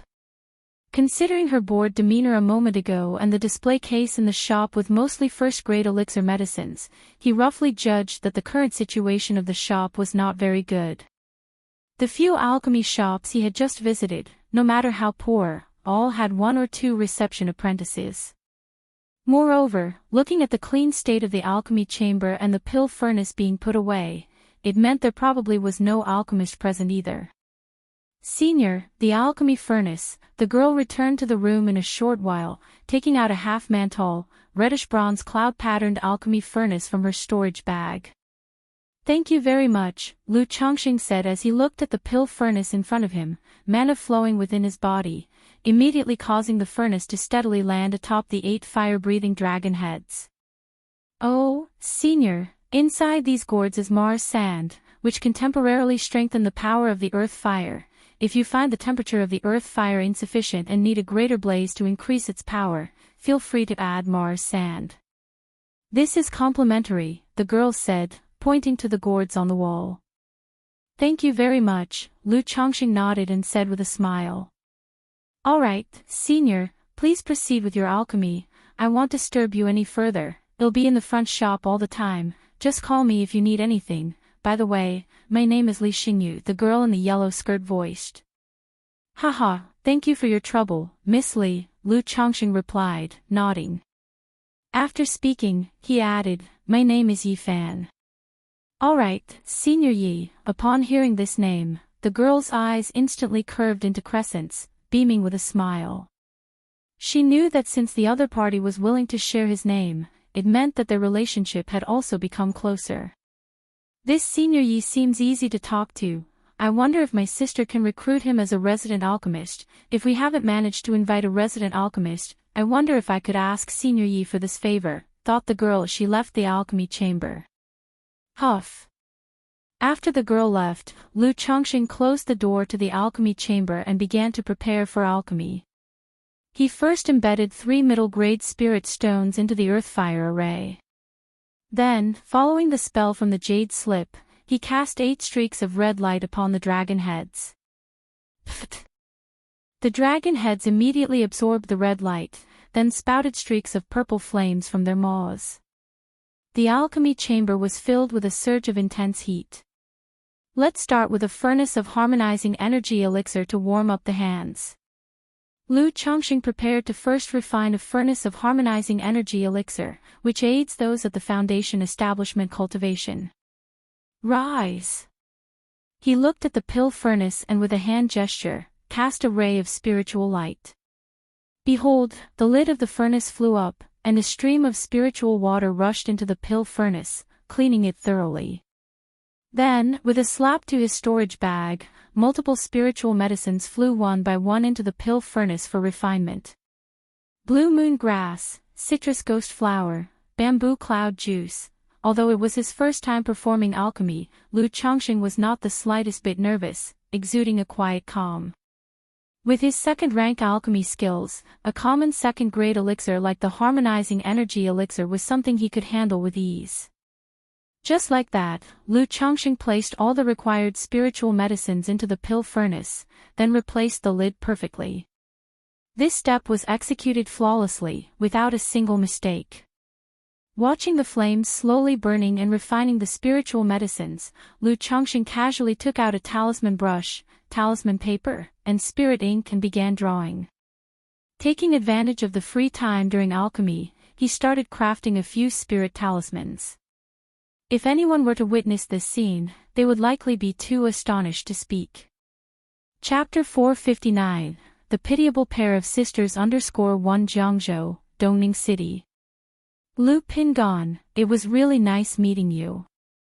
Don't worry, once I become a disciple of the Heavenly Sword sect and a great sword immortal, I'll bring you along for cultivation. A girl in black stood on tiptoe, patted the shoulder of the boy who was a head taller than her, and said goodbye to him. If that's the case, then I wish Miss Qin a safe journey. Upon hearing this, Lu Pingan cracked a smile. Then, he took out a stack of talisman elixirs and 3 porcelain bottles from his chest and said, Right, the road is long and arduous, these are for you. For me. The girl looked at the talisman elixirs and porcelain bottles in the boy's hands, her little face frozen in surprise. She knew he had many spirit talismans and elixir medicines at his side. But she didn't expect him to give them all to her at this moment. Qini sized up Lu Pingan and said, Lu Pingan, did you get your head caught in a door when you were little? Not really, but when I was little, I chased after Xiao He every day and often got flung around by its tail, Lu Pingan said, scratching his head. The girl in black knew that Xiao He was a big wolf dog raised in Lu Pingan's family. She raised an eyebrow, her small face wrinkled slightly, crossed her arms, and turned slightly to the side, squinting at Lu Pingan. Lu Pingan, do you like me or something? Lu Pingan was stunned upon hearing this, as if turned into stone. Hee hee. The usually expressionless cold-faced girl, much like Lu Pingan, cracked a smile, her eyebrows lifting. She then gave Lu Pingan a thumbs up, complimenting, not bad taste. However, I, Qin Yi, plan to be a peerless sword immortal in the future, so the man I, Qin Yi, like must be the most formidable sword immortal in the world. Lu Pingan, I can only let you down, sorry about that, she said, chin up and chest out. Miss Qin, you've misunderstood, I don't have feelings for you. It's just that going to the Heavenly Sword sect is perilous and far. Lu Pingan waved his hands hurriedly, trying to explain. The girl raised an eyebrow, looking into Lu Pingan's eyes, leaning in slightly and holding out her arm with thumb and forefinger almost touching, she asked, not even a little bit of liking. None. Miss Qin, please be assured, I absolutely don't have feelings for you. Lu Pingan leaned slightly back, his denial coming firm and decisive. The girl withdrew her hand, heaving a deep sigh as she looked at Lu Pingan. She shook her head, Lu Pingan, oh Lu Pingan, you're such a simpleton. If you ever get married, you'd be the kind of husband that would drive someone to want to smack you dead. How could that be? I'm not stupid, if I really got a wife, that would be a different story. I definitely wouldn't let her be wronged, Lu Pingan earnestly replied. Not stupid, Qin Yi said with disbelief, her face full of irony. After a year together, she thought Lu Pingon was just like a foolish son of a landlord. If she hadn't met him, he probably would have been cheated into working in mines. Miss Chin, just take them. I promised my dad and mom I'd be out for at most 3 years. It's been 2 years since I left, and I should be heading home. I need these things. Lu Pingon passed the talisman elixirs to Qin Yi. After speaking, he said with a smile, consider it an early investment in you, the future great sword immortal. Alright, since that's the case, I'll accept it, Qin Yi said after hearing this, pursing her lips. Be careful on the road. If you can't beat them, run, and don't get into fights with others. Lu Pingon said with a smile as he watched the girl accept his items. Lu Pingon, what kind of talk is that? The person in front of you is me, Qin Yi, the future great sword immortal, remember that, the girl said, looking up and staring at Lu Pingon. I get it, that's why you should be more careful. If you die before you even reach the heavenly sword sect and become a great sword immortal, that would be a real pity. I'm still waiting for you to become a great sword immortal so I can bask in your glory, Lu Pingon said with a laugh. He, influenced by his father Lu Chongqing, also enjoyed smiling a lot. However, his smile gave others a feeling of honesty and straightforwardness. Lu Pingon, you really act like a nagging old lady. You're just like a woman, the girl in black said irritably. Hee. Lu Pingon didn't argue, just smiled. Lu Pingon, what are your plans for the future? Qin Yi asked. My mother has always hoped that I would settle down early. If my dad hadn't agreed, she wouldn't have let me travel. Now that I'm returning, I should listen to my mom, get married, have children, and take care of family matters, Lu Pingon said after some thought. Yet as he spoke, his face revealed a tinge of wishfulness. He had always yearned for the path of cultivation. Especially this year, traveling the secular cultivation world with Qin Yi. Experiencing many things he had never seen before. Made him yearn even more for this fascinating world. But without a spiritual root, he was destined to be unable to cultivate and could only remain immortal. Moreover, as the eldest son in his family, he had to set a good example and not disappoint his parents. Both his parents hoped he would marry and establish himself soon. So after being away for so long, it was time to return home and follow their plans. The girl in black listened to this and fell silent for a moment. She naturally knew the divide between immortals and mortals. Without a spiritual root, one couldn't embark on the path of cultivation. As for her earlier words about taking Lu Pingon to cultivate once she became a great sword immortal, she couldn't bring herself to say it now. After all, she was just a cultivator who had recently broken through to the 4th level energy refinement. Well, take care, Lu Pingon said with a smile after seeing Qin Yi's expression. I'm off, until we meet again. The girl looked up at the earnest and handsome young man before her and said aloud. Until we meet again. Chapter 460, The Pitiable Pair of Sisters. Lu Pingon spoke softly. Just like that, Lu Pingon watched as Qin Yi left. Qin Yi didn't look back. She knew Lu Pingon was watching her. But she dared not turn around and just walked away briskly. With the separation, both of them felt a void in their hearts. Jiuxiao Immortal City. Treasure Elixir Pavilion, inside the alchemy chamber. Hoo. 8 miniature dragon heads were spewing out purple flames, refining all the spiritual medicine in the pill furnace into spiritual liquid, filling the room with a faint medicinal fragrance. Lu Chongqing sat by the side, calmly finishing a talisman.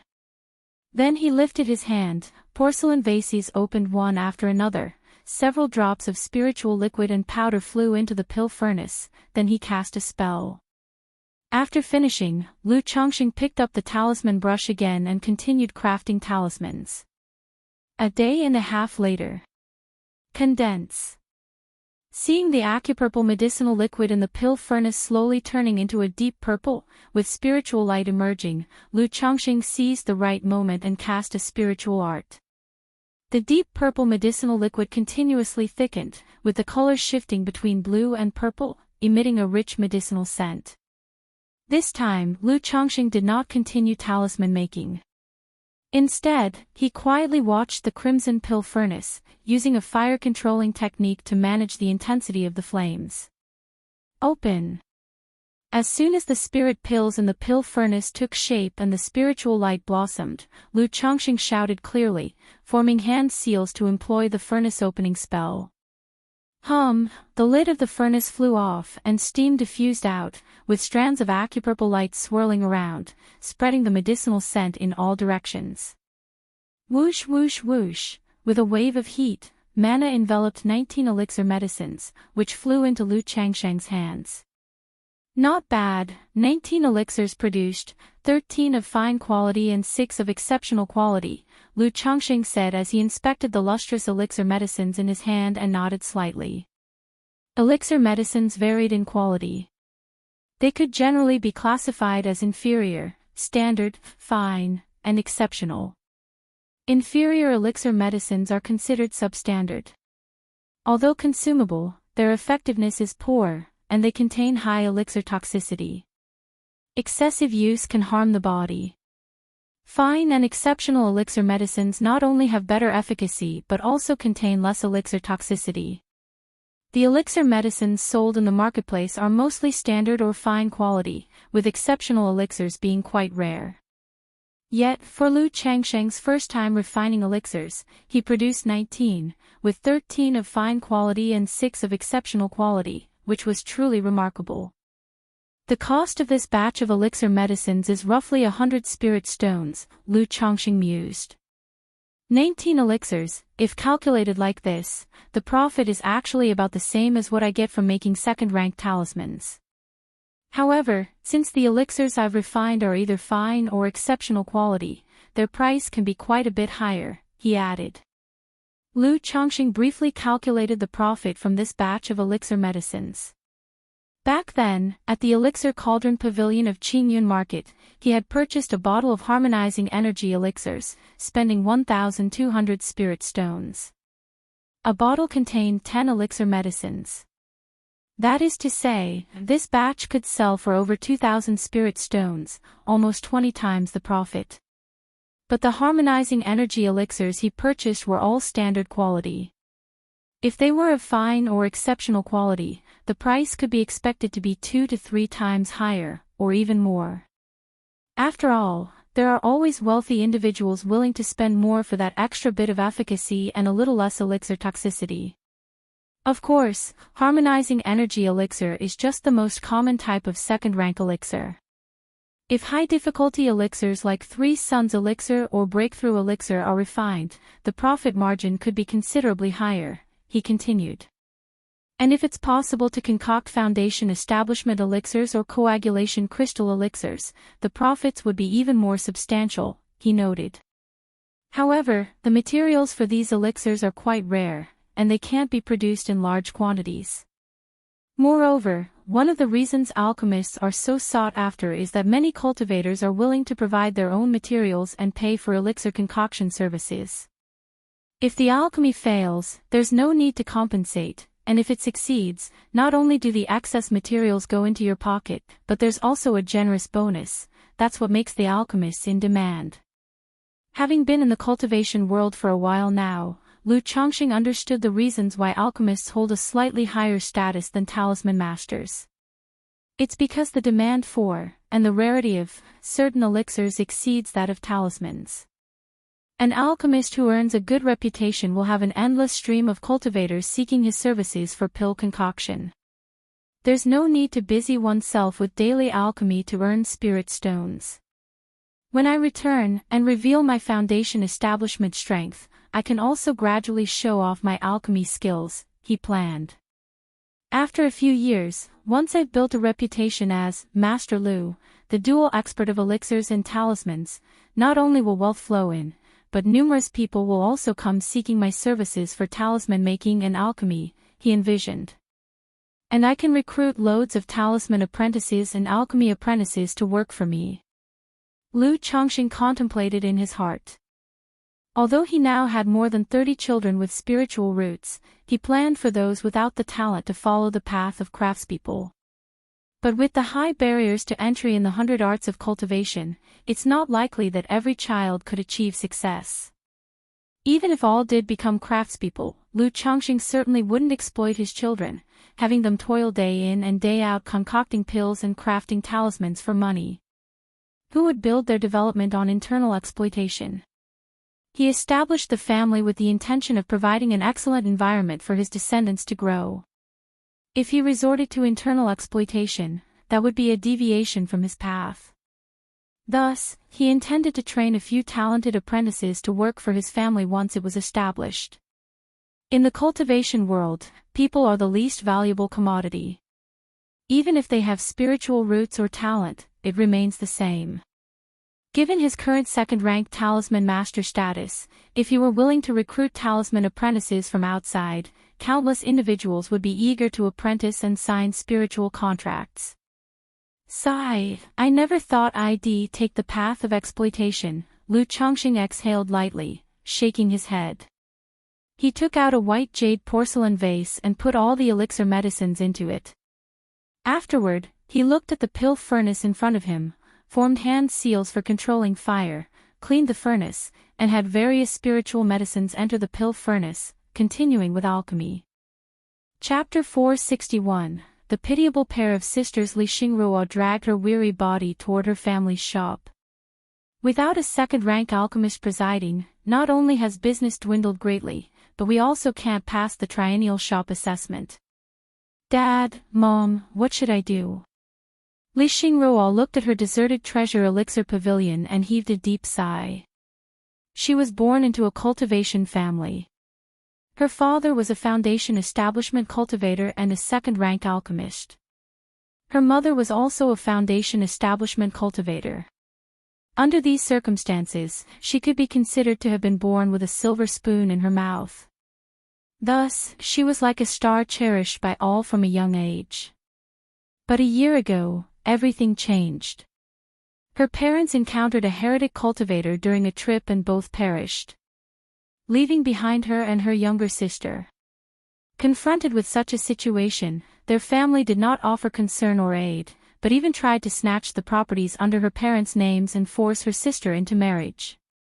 Luckily, thanks to her parents' connections, the family did not push them too hard. So she abandoned many of the family assets, took her sister, and came to Wuxia Immortal City, relying on this treasure elixir pavilion for a living.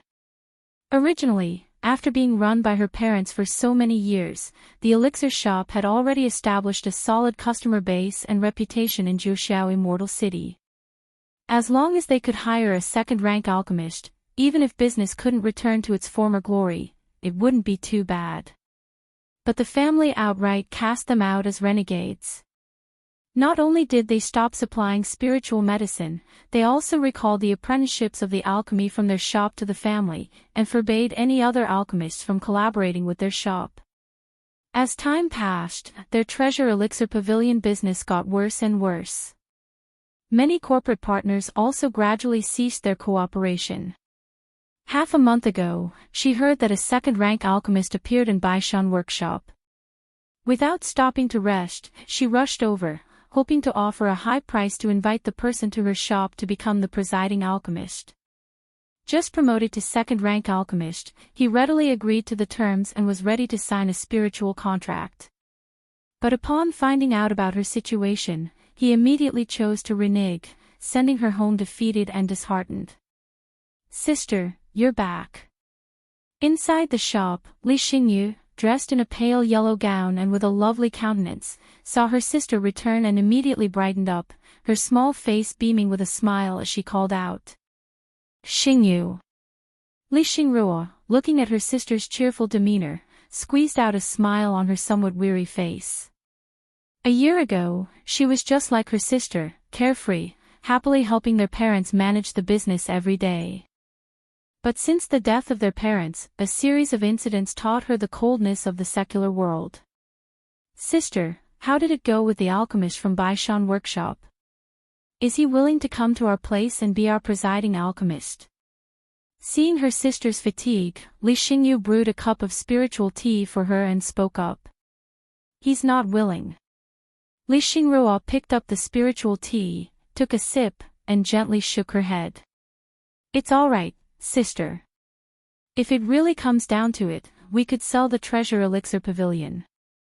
That way, you wouldn't have to be so busy every day. Li Xingyu pursed her lips, holding her sister's hand in comfort. Despite her young age, she was very sensible. She knew the treasure elixir pavilion was the hard-earned business left to them by their parents, so her sister was reluctant to give up. Yet over the past year, she watched her sister tirelessly toil for the treasure elixir pavilion. Now altogether worn out, there was no time left for cultivation. Xingyu, I'm okay. Li Xingruo responded with a smile. Selling the shop was indeed the best choice. But this shop was not just their parents' hard work, it also held beautiful memories of her and her parents. Once, her father taught her alchemy here, while her mother tutored her in techniques. By the way, sister, a few days ago a senior Yi came to our shop asking if there was a pill furnace and an alchemy chamber for rent. I thought Senior Yi seemed trustworthy and he is a second-rank alchemist, so I rented them to him. We could talk to him later, maybe he would be willing to be our shop's presiding alchemist. At this, Li Xingyu spoke up. She had agreed to rent out the alchemy chamber, with a lease period of 10 days, thinking to wait for her sister to come back from her trip. If her sister had not secured a second-rank alchemist, then they would try to convince this Senior Yi to become their shop's presiding alchemist. Senior Yi. A second-rank alchemist. Renting the pill furnace and alchemy chamber. Li Xingruo was immediately startled upon hearing this. It was not a pleasant surprise, but one of alarm. Because upon hearing her younger sister's words, her first thought was of swindlers. A second-rank alchemist, what need would they have to rent an alchemy chamber from someone else? Even if they did need to rent an alchemy chamber, who would need to rent a pill furnace? What kind of second-rank alchemist doesn't own his own pill furnace? Only alchemy apprentices, who can't afford pill furnaces, use cast iron pots to concoct elixir medicines. Which second-rank alchemist needs to rent a pill furnace from someone?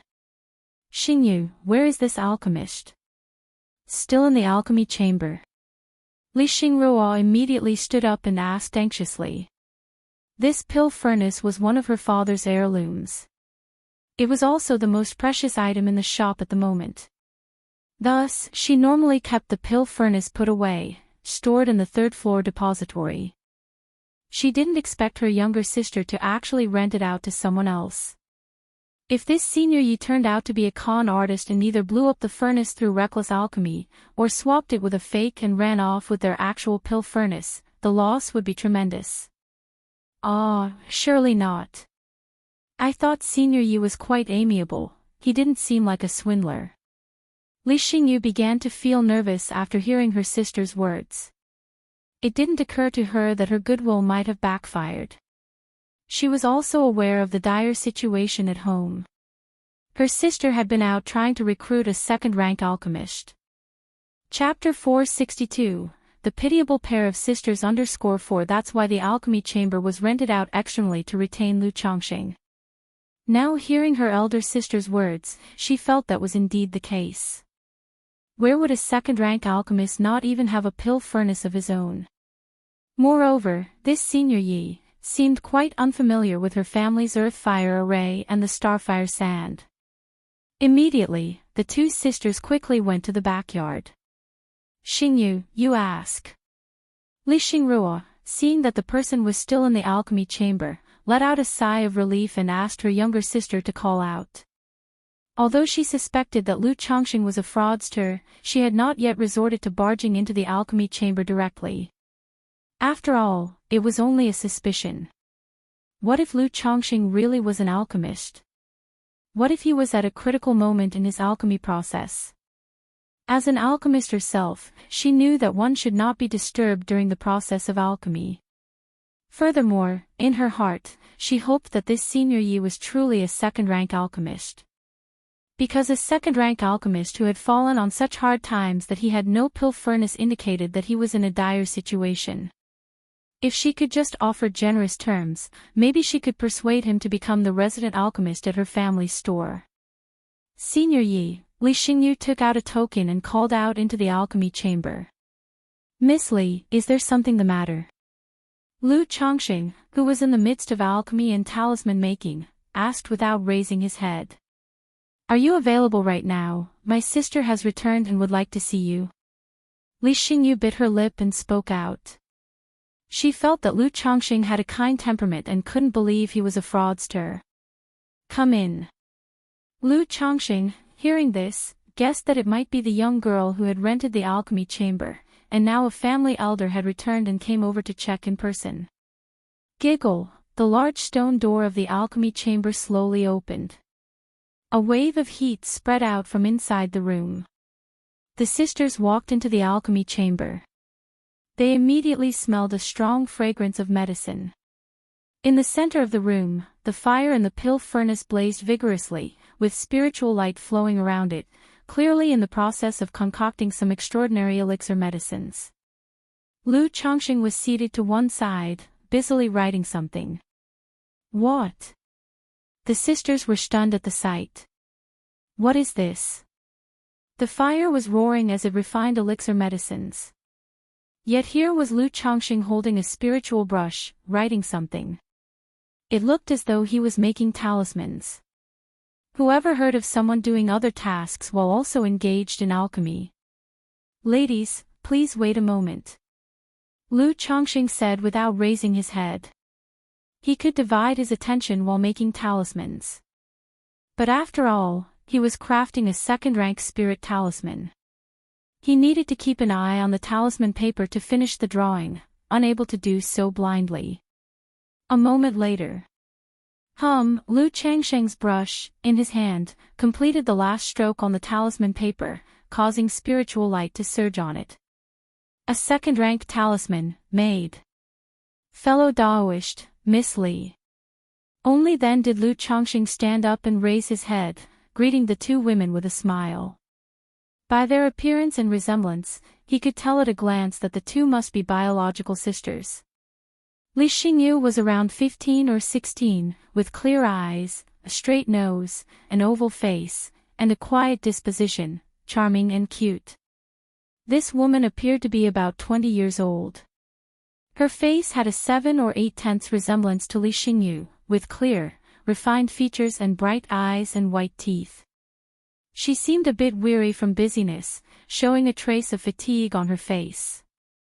However, between her brows, there shone a transparent yet firm expression, like crystal. Senior Yi, you are also a talisman master. Li Xingyu, looking at Lu Chongqing, asked incredulously, her face full of disbelief.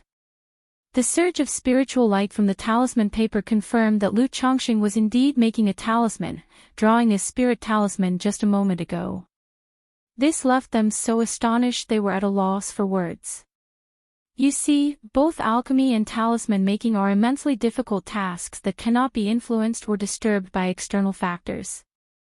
Yet there was Lu Chongqing, clearly in the middle of alchemy in the pill furnace, while also making a talisman on the side. And during the process of talisman making, he was still capable of holding a conversation with them. This was simply astounding and beyond comprehension. He, I know a little, Lu Chongqing replied with a smile. Senior Yi, I am Xingyi's elder sister, Li Xingrua. Just now, Xingyu mentioned that an alchemist had rented the alchemy chamber, so I came over to meet you. I apologize for disturbing Grandmaster Yi, Li Xingrua then spoke up, her voice respectful. She was not like her sister. She was much more precocious.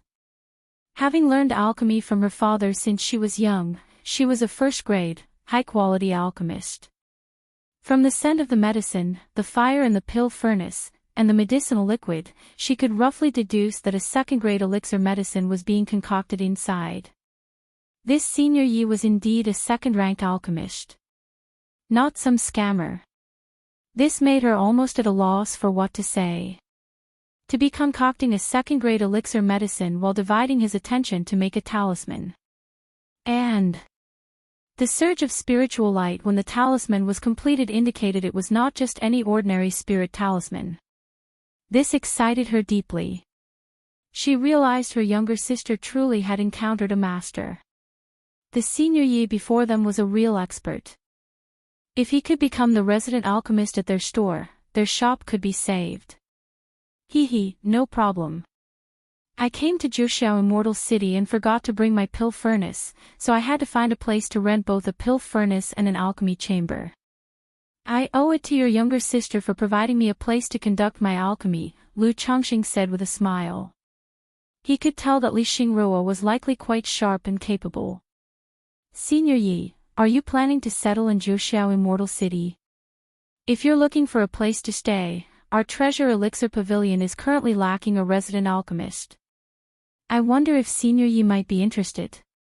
As long as Senior Yi is willing to become, Li Xingruo's eyes lit up as she immediately spoke out, her eyes full of hope.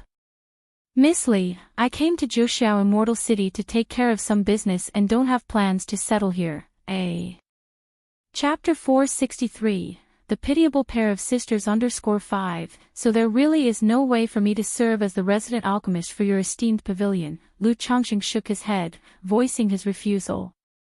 He wasn't averse to the notion of being a shop's resident alchemist. If the shop were located in Red Leaf Valley Market or the markets around Qingzhou Mountain, he wouldn't mind using an alias to serve as a resident alchemist.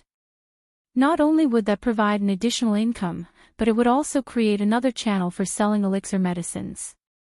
He could sell all the surplus elixirs that he had produced in the shop. However, his main base was at Qingzhou Mountain. After completing this purchasing trip, he would return and not stay long in Wuxia Immortal City.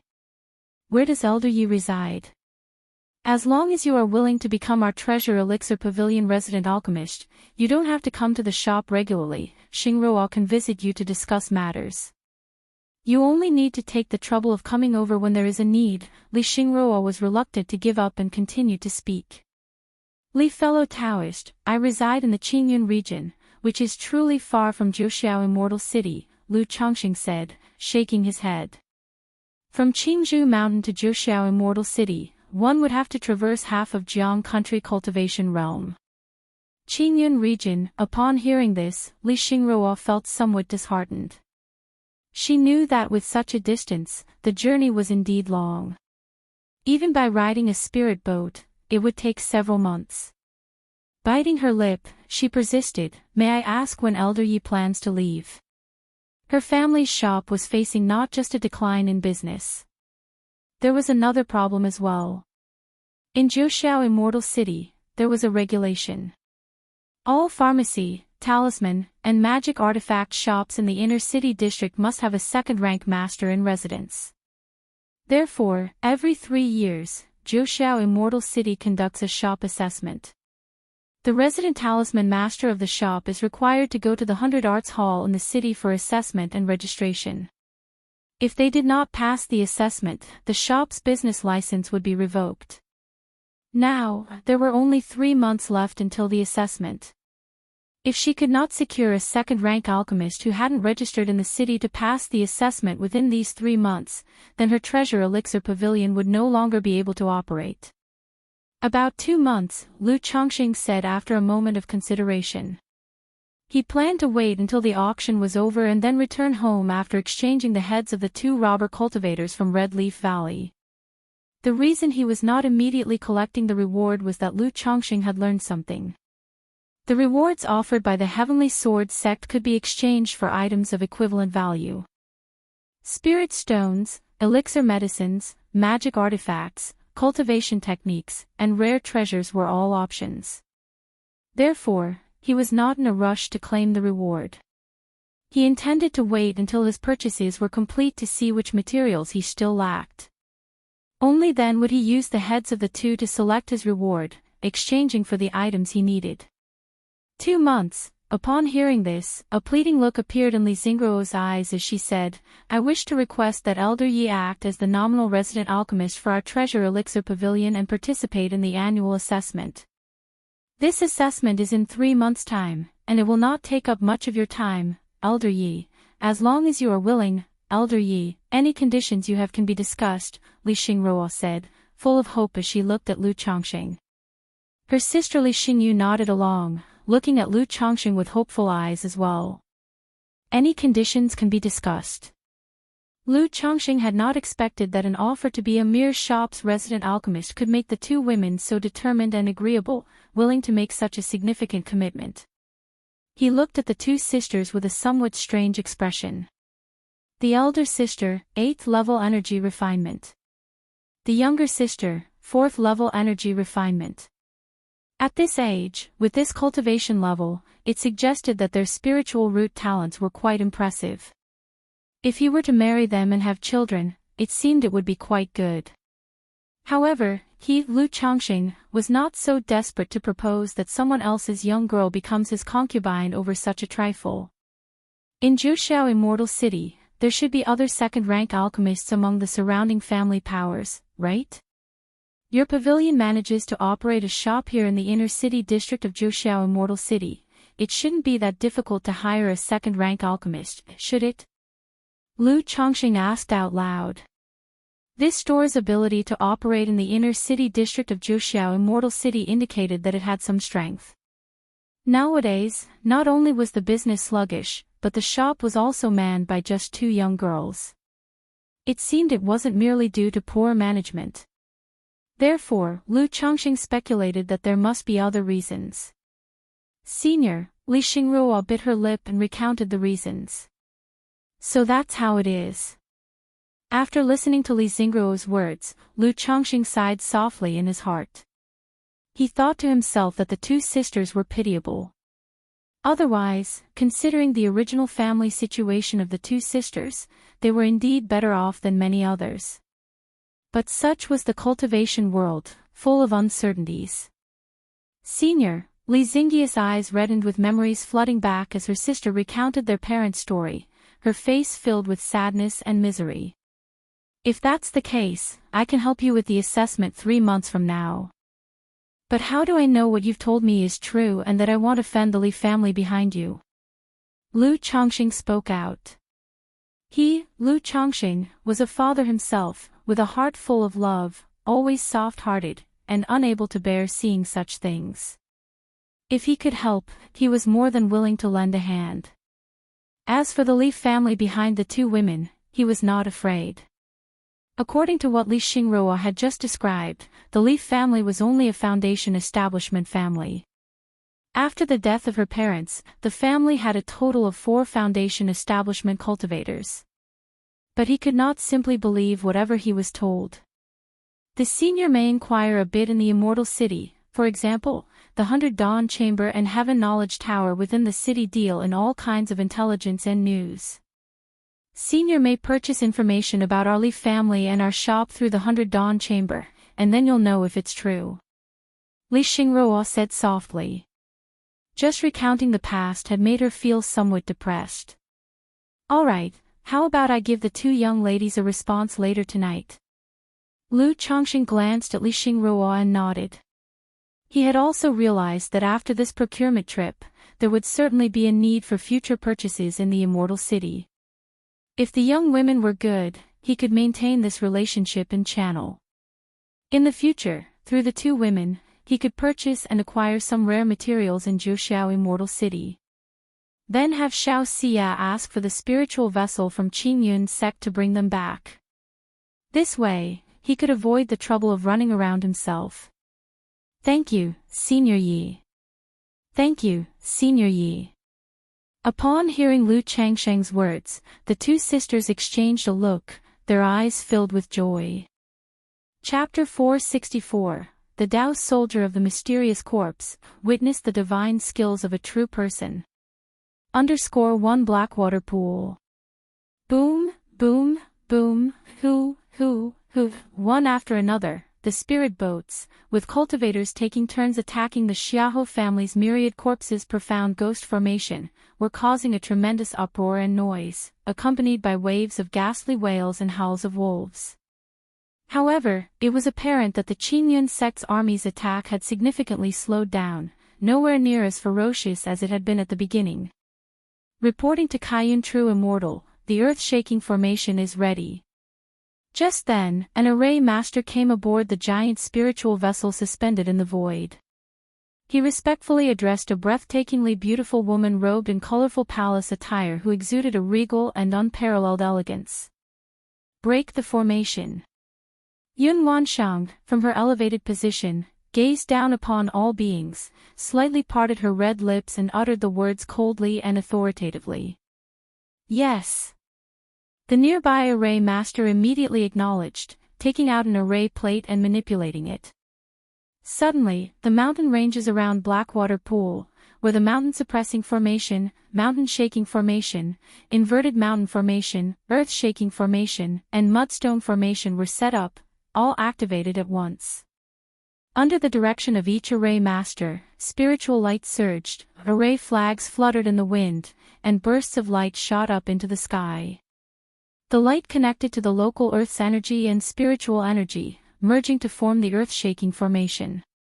The entire Great Formation displayed a yellowish-brown color, resembling an earth dragon stretching between heaven and earth, its presence astounding.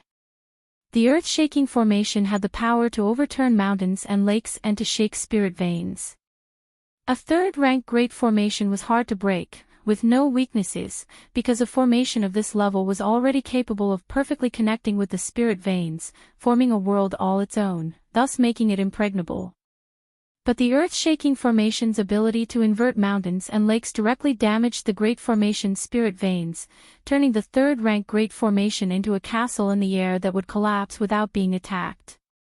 Break the formation. Aboard the spiritual vessel, the array master channeled with both hands and shouted aloud. He immediately threw the array plate in his hand, which transformed into a streak of light and flew into the earth dragon's eyes. Roar! The earth dragon seemed to fully awaken, letting out a roar and charging towards the bottom of Blackwater Pool with a thunderous noise. Boom, boom, boom, in an instant, everyone felt the ground tremble violently, followed by shaking lands and chaotic spiritual energy. The second-tier top-level spirit vein beneath the Blackwater Pool, under the assault of the earth-shaking formation, was immediately damaged, with countless spiritual energies spilling out. A second-grade spirit vein housing a third-rank Great Formation was already straining to maintain operations solely through the countless corpses and treasures of the Xiahou family. Now, with the spirit vein damaged by the assault of the mountain-shaking formation, its force was greatly diminished and it could no longer sustain itself. Dong, dong, dong, the east wind blew, and the battle drums sounded. Aboard the giant spiritual vessel, 36 cultivators blew the attack horn and beat the war drums. The sound of the horns and drums revived the spirit of every cultivator as if receiving an order, and they collectively bombarded the myriad corpses' profound ghost formation around Blackwater Pool. Boom, boom, boom, the overwhelming offensive fell upon the myriad corpses' profound ghost formation, causing the formation to instantly reveal cracks and flaws, and the true scene within Blackwater Pool was exposed. No! Ancestor! Inside Blackwater Pool, amidst the shaking earth and gusty spiritual energy, buildings collapsed, and many of the Xiahou clan's people let out cries of pain and wailing. They knew that at this moment, the Xiahou family was finished. Ancestor! Xiahou Wuo's complexion turned unsightly at this moment as he called out to the patriarch of his family. The earth-shaking formation, Qingyun sect knew that a great war between two countries was about to start, so they spared no expense to decisively annihilate our Xiahou family with a thunderous approach. Wuwa, when I hold off the people from Qingyun sect, you must seize the chance to escape. Remember, after you leave, do not return to the Heavenly Corpse sect. Within the depths of Blackwater Pool, Xiahou Jia, with a rigid face and ashen-gray skin, his eyes a dark red, spoke in an ice-cold voice. Ancestor! Upon hearing these words, Xiahou Wuo's voice was heavy. He had long known of his family ancestors' decision. To attract the attention of Qingyun sect, the family brought the elite members away from the Qingyun region, escaping from Jiang country. If they couldn't hold out until Jin Kingdom invaded, he was to escape at the first opportunity. Now that our Xiahou family's core descendants have been sent away, as long as you live, there is hope for the Xiahou family. Never forget the family feud and blood hatred. Xiahou Jie's voice was cold, devoid of emotion. Ancestor, Wuo dares not forget. Xiahou Wuo looked at his family ancestor, suddenly knelt down, his forehead touching the ground in reverence, bowing deeply 3 times, his expression solemn, eyes slightly red. Qingyun sect. Xiahou Jie suddenly looked up towards the Qingyun sect members on the great formation outside, his gaze fixed on Yun Wanshang above on the spiritual vessel. His dark red eyes gradually turned bloodshot, deep and somber like blood. The ashen-gray skin took on the color of blackened iron, with threads of mysterious and malevolent deathly energy spreading around. Boom! Boom! Boom! Aboard the giant spiritual vessel, the big cannons, primed and ready, fired at this moment. Columns of thunderous lightning, 12 feet wide and capable of obliterating heaven and earth, bombarded the wavering great formation. The entire heavens filled with gray and black energy, mountains of corpses and seas of blood, wails of ghosts and howls of wolves, all were turned to ash in an instant, vanishing without a trace. The Xiahou family's myriad corpses' mysterious ghost great formation was completely shattered in this moment. Inside Blackwater Pool, the Xiahou family's mountain fortress was revealed. Within it, the city walls, houses, buildings, and spirit veins were already in ruins, a scene of utter devastation. Nearly all the common folk of the Xiahou family perished under the earth-shaking formation, crushed beneath the buildings without even a chance to wail. Only some cultivators, in the midst of the shaking earth and collapsing formation, somehow remained alive. The formation has broken, exterminate the Xiahou clan. Aboard the giant spiritual vessel, Yun Wanshang with a noble and icy demeanor, her brows exuding dominance and authority, commanded sternly. Suddenly, a golden magical sword appeared in her hand, and as she stepped forward, she stood suspended in the void, her presence like a rainbow, suppressing heaven and earth. Kill! Kill! Kill! One after another, the spiritual vessels and each foundation establishment ancestor, upon receiving the order, led their disciples to slaughter their way into Blackwater Pool. Chapter 465, The Tao Soldier of the Mysterious Corpse, witnessed the divine skills of a true person. Now is the final time for harvest. My sons, follow this old ancestor into battle. In Blackwater Pool, Xiahou Jie looked up to the sky and let out a howl, his voice roaring like a wild beast, a lone wolf howling at the moon, captivating the soul. Bang, bang, bang, in an instant, endless gloom and the stench of corpses spread and surged.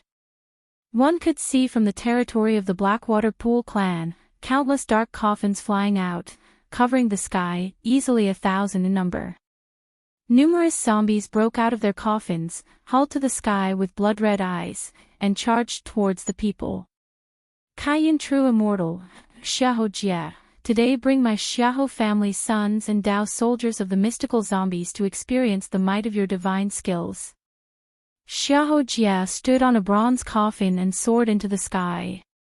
His skin was dark as ink, his eyes blood-red, and the aura of dark evil around him nearly materialized, like a fiendish deity, malevolent and fierce. Zhouxiao Immortal City. Treasure Elixir Pavilion, Alchemy Chamber. Whoosh, whoosh, whoosh, 8 miniature dragon heads breathed out purple flames, making the spiritual mechanism of the pill furnace pervasive and filling the air with the fragrance of medicine. Elder Yi, your elixir is about to be ready. Li Xingruo looked at the pill furnace before her, where the spiritual mechanism was in full flow, and spoke up to remind him. There's no rush. This batch of elixir medicines is second-rank spirit-nourishing pills. In order to enhance their effectiveness, I added some red lotus powder, not only to lock in the efficacy but also to improve the quality of the pills during coagulation, though it requires a bit more time to refine. Lu Chongqing, who was drawing a talisman nearby, didn't lift his head as he spoke gently. Previously, when the Li sisters invited him to be the resident alchemist of Treasure Elixir Pavilion, he said he would consider it. After purchasing information about the Li family and the Treasure Elixir Pavilion from the 100 Dawn Chamber and confirming that the sisters were telling the truth, Lu Chongqing accepted the role of resident alchemist and took on the shop assessment. As for the price, the sisters had to pay him a compensation of 3,000 spirit stones. Moreover, during this period, they would sell the elixir medicines and talismans for him and procure all kinds of materials he needed. Faced with this demand, the sisters agreed without hesitation. So, for more than a month, Lu Chongqing was practically always at the Treasure Elixir Pavilion, refining pills and making talismans. Excess elixir medicines and talismans were all sold by the two sisters on his behalf, causing the spirit stones in his storage bag to swell. He now had a huge sum of over 40,000 spirit stones. And after spending this month in their company, the Li sisters had grown much closer to him. Whenever Li Xingruo was free, she would come over to help him control the fire and watch over the furnace. As for this, Lu Chongqing not only did not mind, but he also took the opportunity to instruct and teach this young girl the skills of alchemy. So that's it. Second-rank spirit-nourishing pills with added red lotus powder lock in the efficacy. Li Xingruo, hearing this, nodded thoughtfully. Alchemy, artifact refining, talisman making, it's difficult to explore these fields by oneself without inheritance and someone to guide. However, doing so also demands much higher skill in the pill condensation technique. It requires the condensation of water vapor during pill formation and integrating it into the medicine, Lu Chongqing spoke unhurriedly. In the inheritance of second-rank alchemy skills, there are many alchemical techniques included. Although these alchemy skills are just common techniques, not some rare inheritances, they are enough to deal with 90% of the elixir medicines on the market. The elixir medicines he refined were of optimal effect, mostly exquisite or supreme in quality. Xingruo, watch closely. After drawing another first-grade spirit talisman, Lu Chongqing spoke to Li Xingruo. When the spiritual mechanism surged inside the pill furnace, he clenched his hands together in an intricate seal. Washing stream transforming cloud technique, condensed the pill. As clouds and mist filled the pill furnace, and the heat steamed up, a waft of water vapor spread towards the coalescing medicinal liquid. This water vapor will wash over the pill for a moment, then the furnace must be opened immediately, otherwise, it will affect the quality of the elixir medicine. Open. Lu Chongqing spoke, his hands forming rapid seals, causing the red furnace lid to fly up. Suddenly, many brown spirit pills, the size of lychee fruits, flew into Lu Chongqing's hands. This batch of spirit-nourishing pills totaled over 40. All of them were of exquisite or supreme quality. Different elixir medicines have different methods and ingredients for refining, hence the yield also varies. Like the spirit-nourishing pills, they could be refined with a large quantity of spiritual medicine at once, which is a bit crude, so the limit for Lu Chongqing was about 50 pills. Store.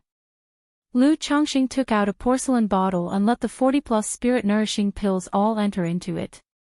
He then turned to Li Xingruo, who stood beside him, bewildered, and asked, "How about it, Xingruo, did you understand?" "Elder Yi, I understood." Li Xingruo immediately regained her senses with a slight blush on her cheeks, nodding to Lu Chongqing.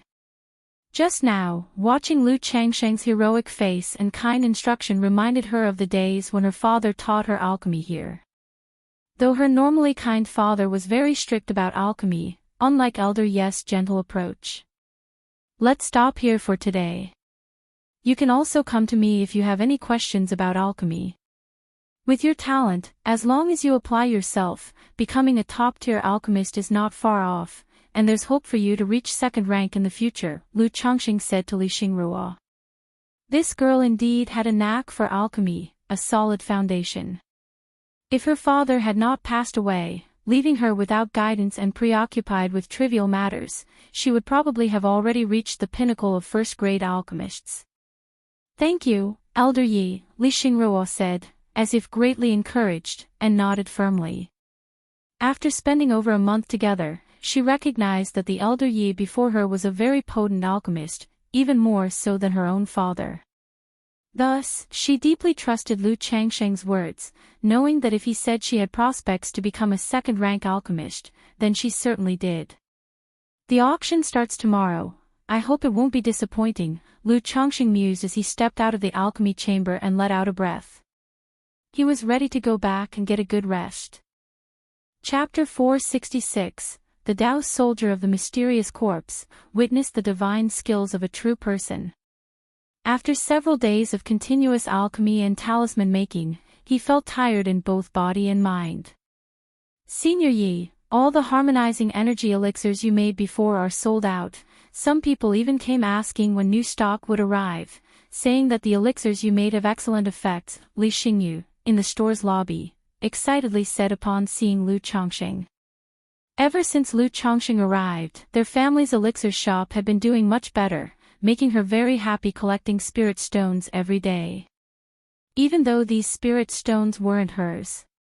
But every time, Lu Changxing would give her dozens of spirit stones as a reward. I'll make more when I have some free time, Lu Changxing said with a chuckle.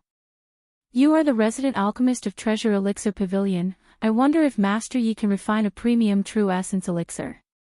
A customer in the shop politely said after hearing this and glanced towards Lu Changxing. If the friend here pays a deposit, Yi can refine a furnace, and you may collect it in a fortnight, Lu Changxing replied upon hearing this. The true essence elixir is an elixir taken during the middle and later stages of foundation establishment, to improve one's cultivation level. If the other party wanted it, he was willing to refine a few bottles to sell. After all, he would need them in the future as well. May I ask the price? The customer inquired. 30% above market rate, 2,300 spirit stones, Lu Changxing responded. In that case, ill trouble Master Yi. Upon hearing this, the customer thought for a moment, then took out 1,200 spirit stones as a deposit and then took his leave. Wow! Li Xingyu couldn't help but exclaim when she saw this scene. The fact that someone was willing to place a deposit and pre-order elixirs just because they bought a bottle of harmonizing energy elixir before made her marvel. In her heart, she thought if Lu Changxing could permanently reside in the shop, then their treasure elixir pavilion could prosper like never before. Xiaoyu, if the second-rank elixirs in the shop are sold out, you can place the talismans in a more conspicuous spot, that will help sell them better, Lu Changxing, looking at the spirit talismans beside him, said to Li Xingyu. The treasure elixir pavilion was, after all, an elixir shop. The elixirs he put on sale in the shop basically sold out very quickly. Talismans, on the other hand, were comparatively slower to sell. But that didn't really matter. If he had to sell them back to other shops, he could only buy them back at 50 to 60% of the value. At the Treasure Elixir Pavilion, they sold for the market rate. Plus, the quality of the elixirs and talismans was high, so he could charge a little more. Emichim, all right, Senior Yi. Li Xingyu immediately organized several talismans and placed them neatly in the center of the counter on hearing this. Oh, and Senior Yi, here are the spirit stones from the sales of elixirs and talismans over the past few days. She then took out a storage bag and handed it over to Lu Changxing. Lu Changxing scanned it with his divine sense, 11,350 spirit stones. Exactly the amount from the elixirs and talismans he had made recently. You've worked hard. He took out 50 spirit stones and handed them to Li Xingyu as a reward. Thank you, Senior Yi. Li Xingyu immediately received them with a beaming smile. 50 spirit stones were not a small amount for her. Moreover, during this period, Lu Changxing had already given her more than 300 spirit stones. Alright, you should get some rest early. Seeing the girl's smiling face, Lu Chongqing subconsciously rubbed her little head. Thousands of miles away from Wuxia Immortal City, there was a spiritual mountain called Great Cliff Mountain. The one in charge of this Great Cliff Mountain was the Li family. You're saying that Treasure Elixir Pavilion got a second-rank alchemist, and this alchemist is a second-rank superior alchemist. The patriarch of the Li family was somewhat astonished upon hearing his subordinate's report. A second-rank superior alchemist, even within Wuxia Immortal City, was not common. This caused some doubt in his mind about where his two nieces had found such a second-rank alchemist. Yes, family head, this person produces elixirs of exceedingly high quality, definitely a second-rank superior alchemist. As for his background, this subordinate hasn't investigated any relevant information. Perhaps he's a newly arrived alchemist in Wuxia Immortal City. That's why he settled at the Treasure Elixir Pavilion. The reporter spoke respectfully. Prepare a gift and go meet this alchemist. Test the waters to see what the relationship is like between the alchemist and Xingruo and the two of them. If their relationship is ordinary and he's only temporarily residing at Treasure Elixir Pavilion, ask if he's willing to come to our Great Cliffley family as a guest elder. Our family is willing to welcome him with open arms. If their relationship is good, then apologize profusely, saying there has been some misunderstanding and conflict between the families and see his attitude. Be sure not to offend him. The patriarch of the Li family tapped the table and contemplated. Even a second-rank superior alchemist, without any background, could quickly build connections through his alchemy. Therefore, the Li family was not willing to offend an alchemist of such caliber. If his two nieces had made acquaintance with such an alchemist, it indeed wasn't good news for their Li family. After all, the Li family's previous actions towards the two sisters were not exactly honorable. Yes, family head. The reporter bowed and complied. Chapter 467, Special Monster Core, Minor Forbidden Formation. _1 The next day. Lu Chongqing went out and headed towards the Wuxia Mountain auction venue. Today was the biannual auction day in Wuxia Immortal City. But for Wuxia Immortal City, such a small auction was just a minor event. It was a sale of some rarely seen exquisite items. As far as Lu Chongqing knew, the real bustling auctions in the city occurred once every 3 years and once every 10 years.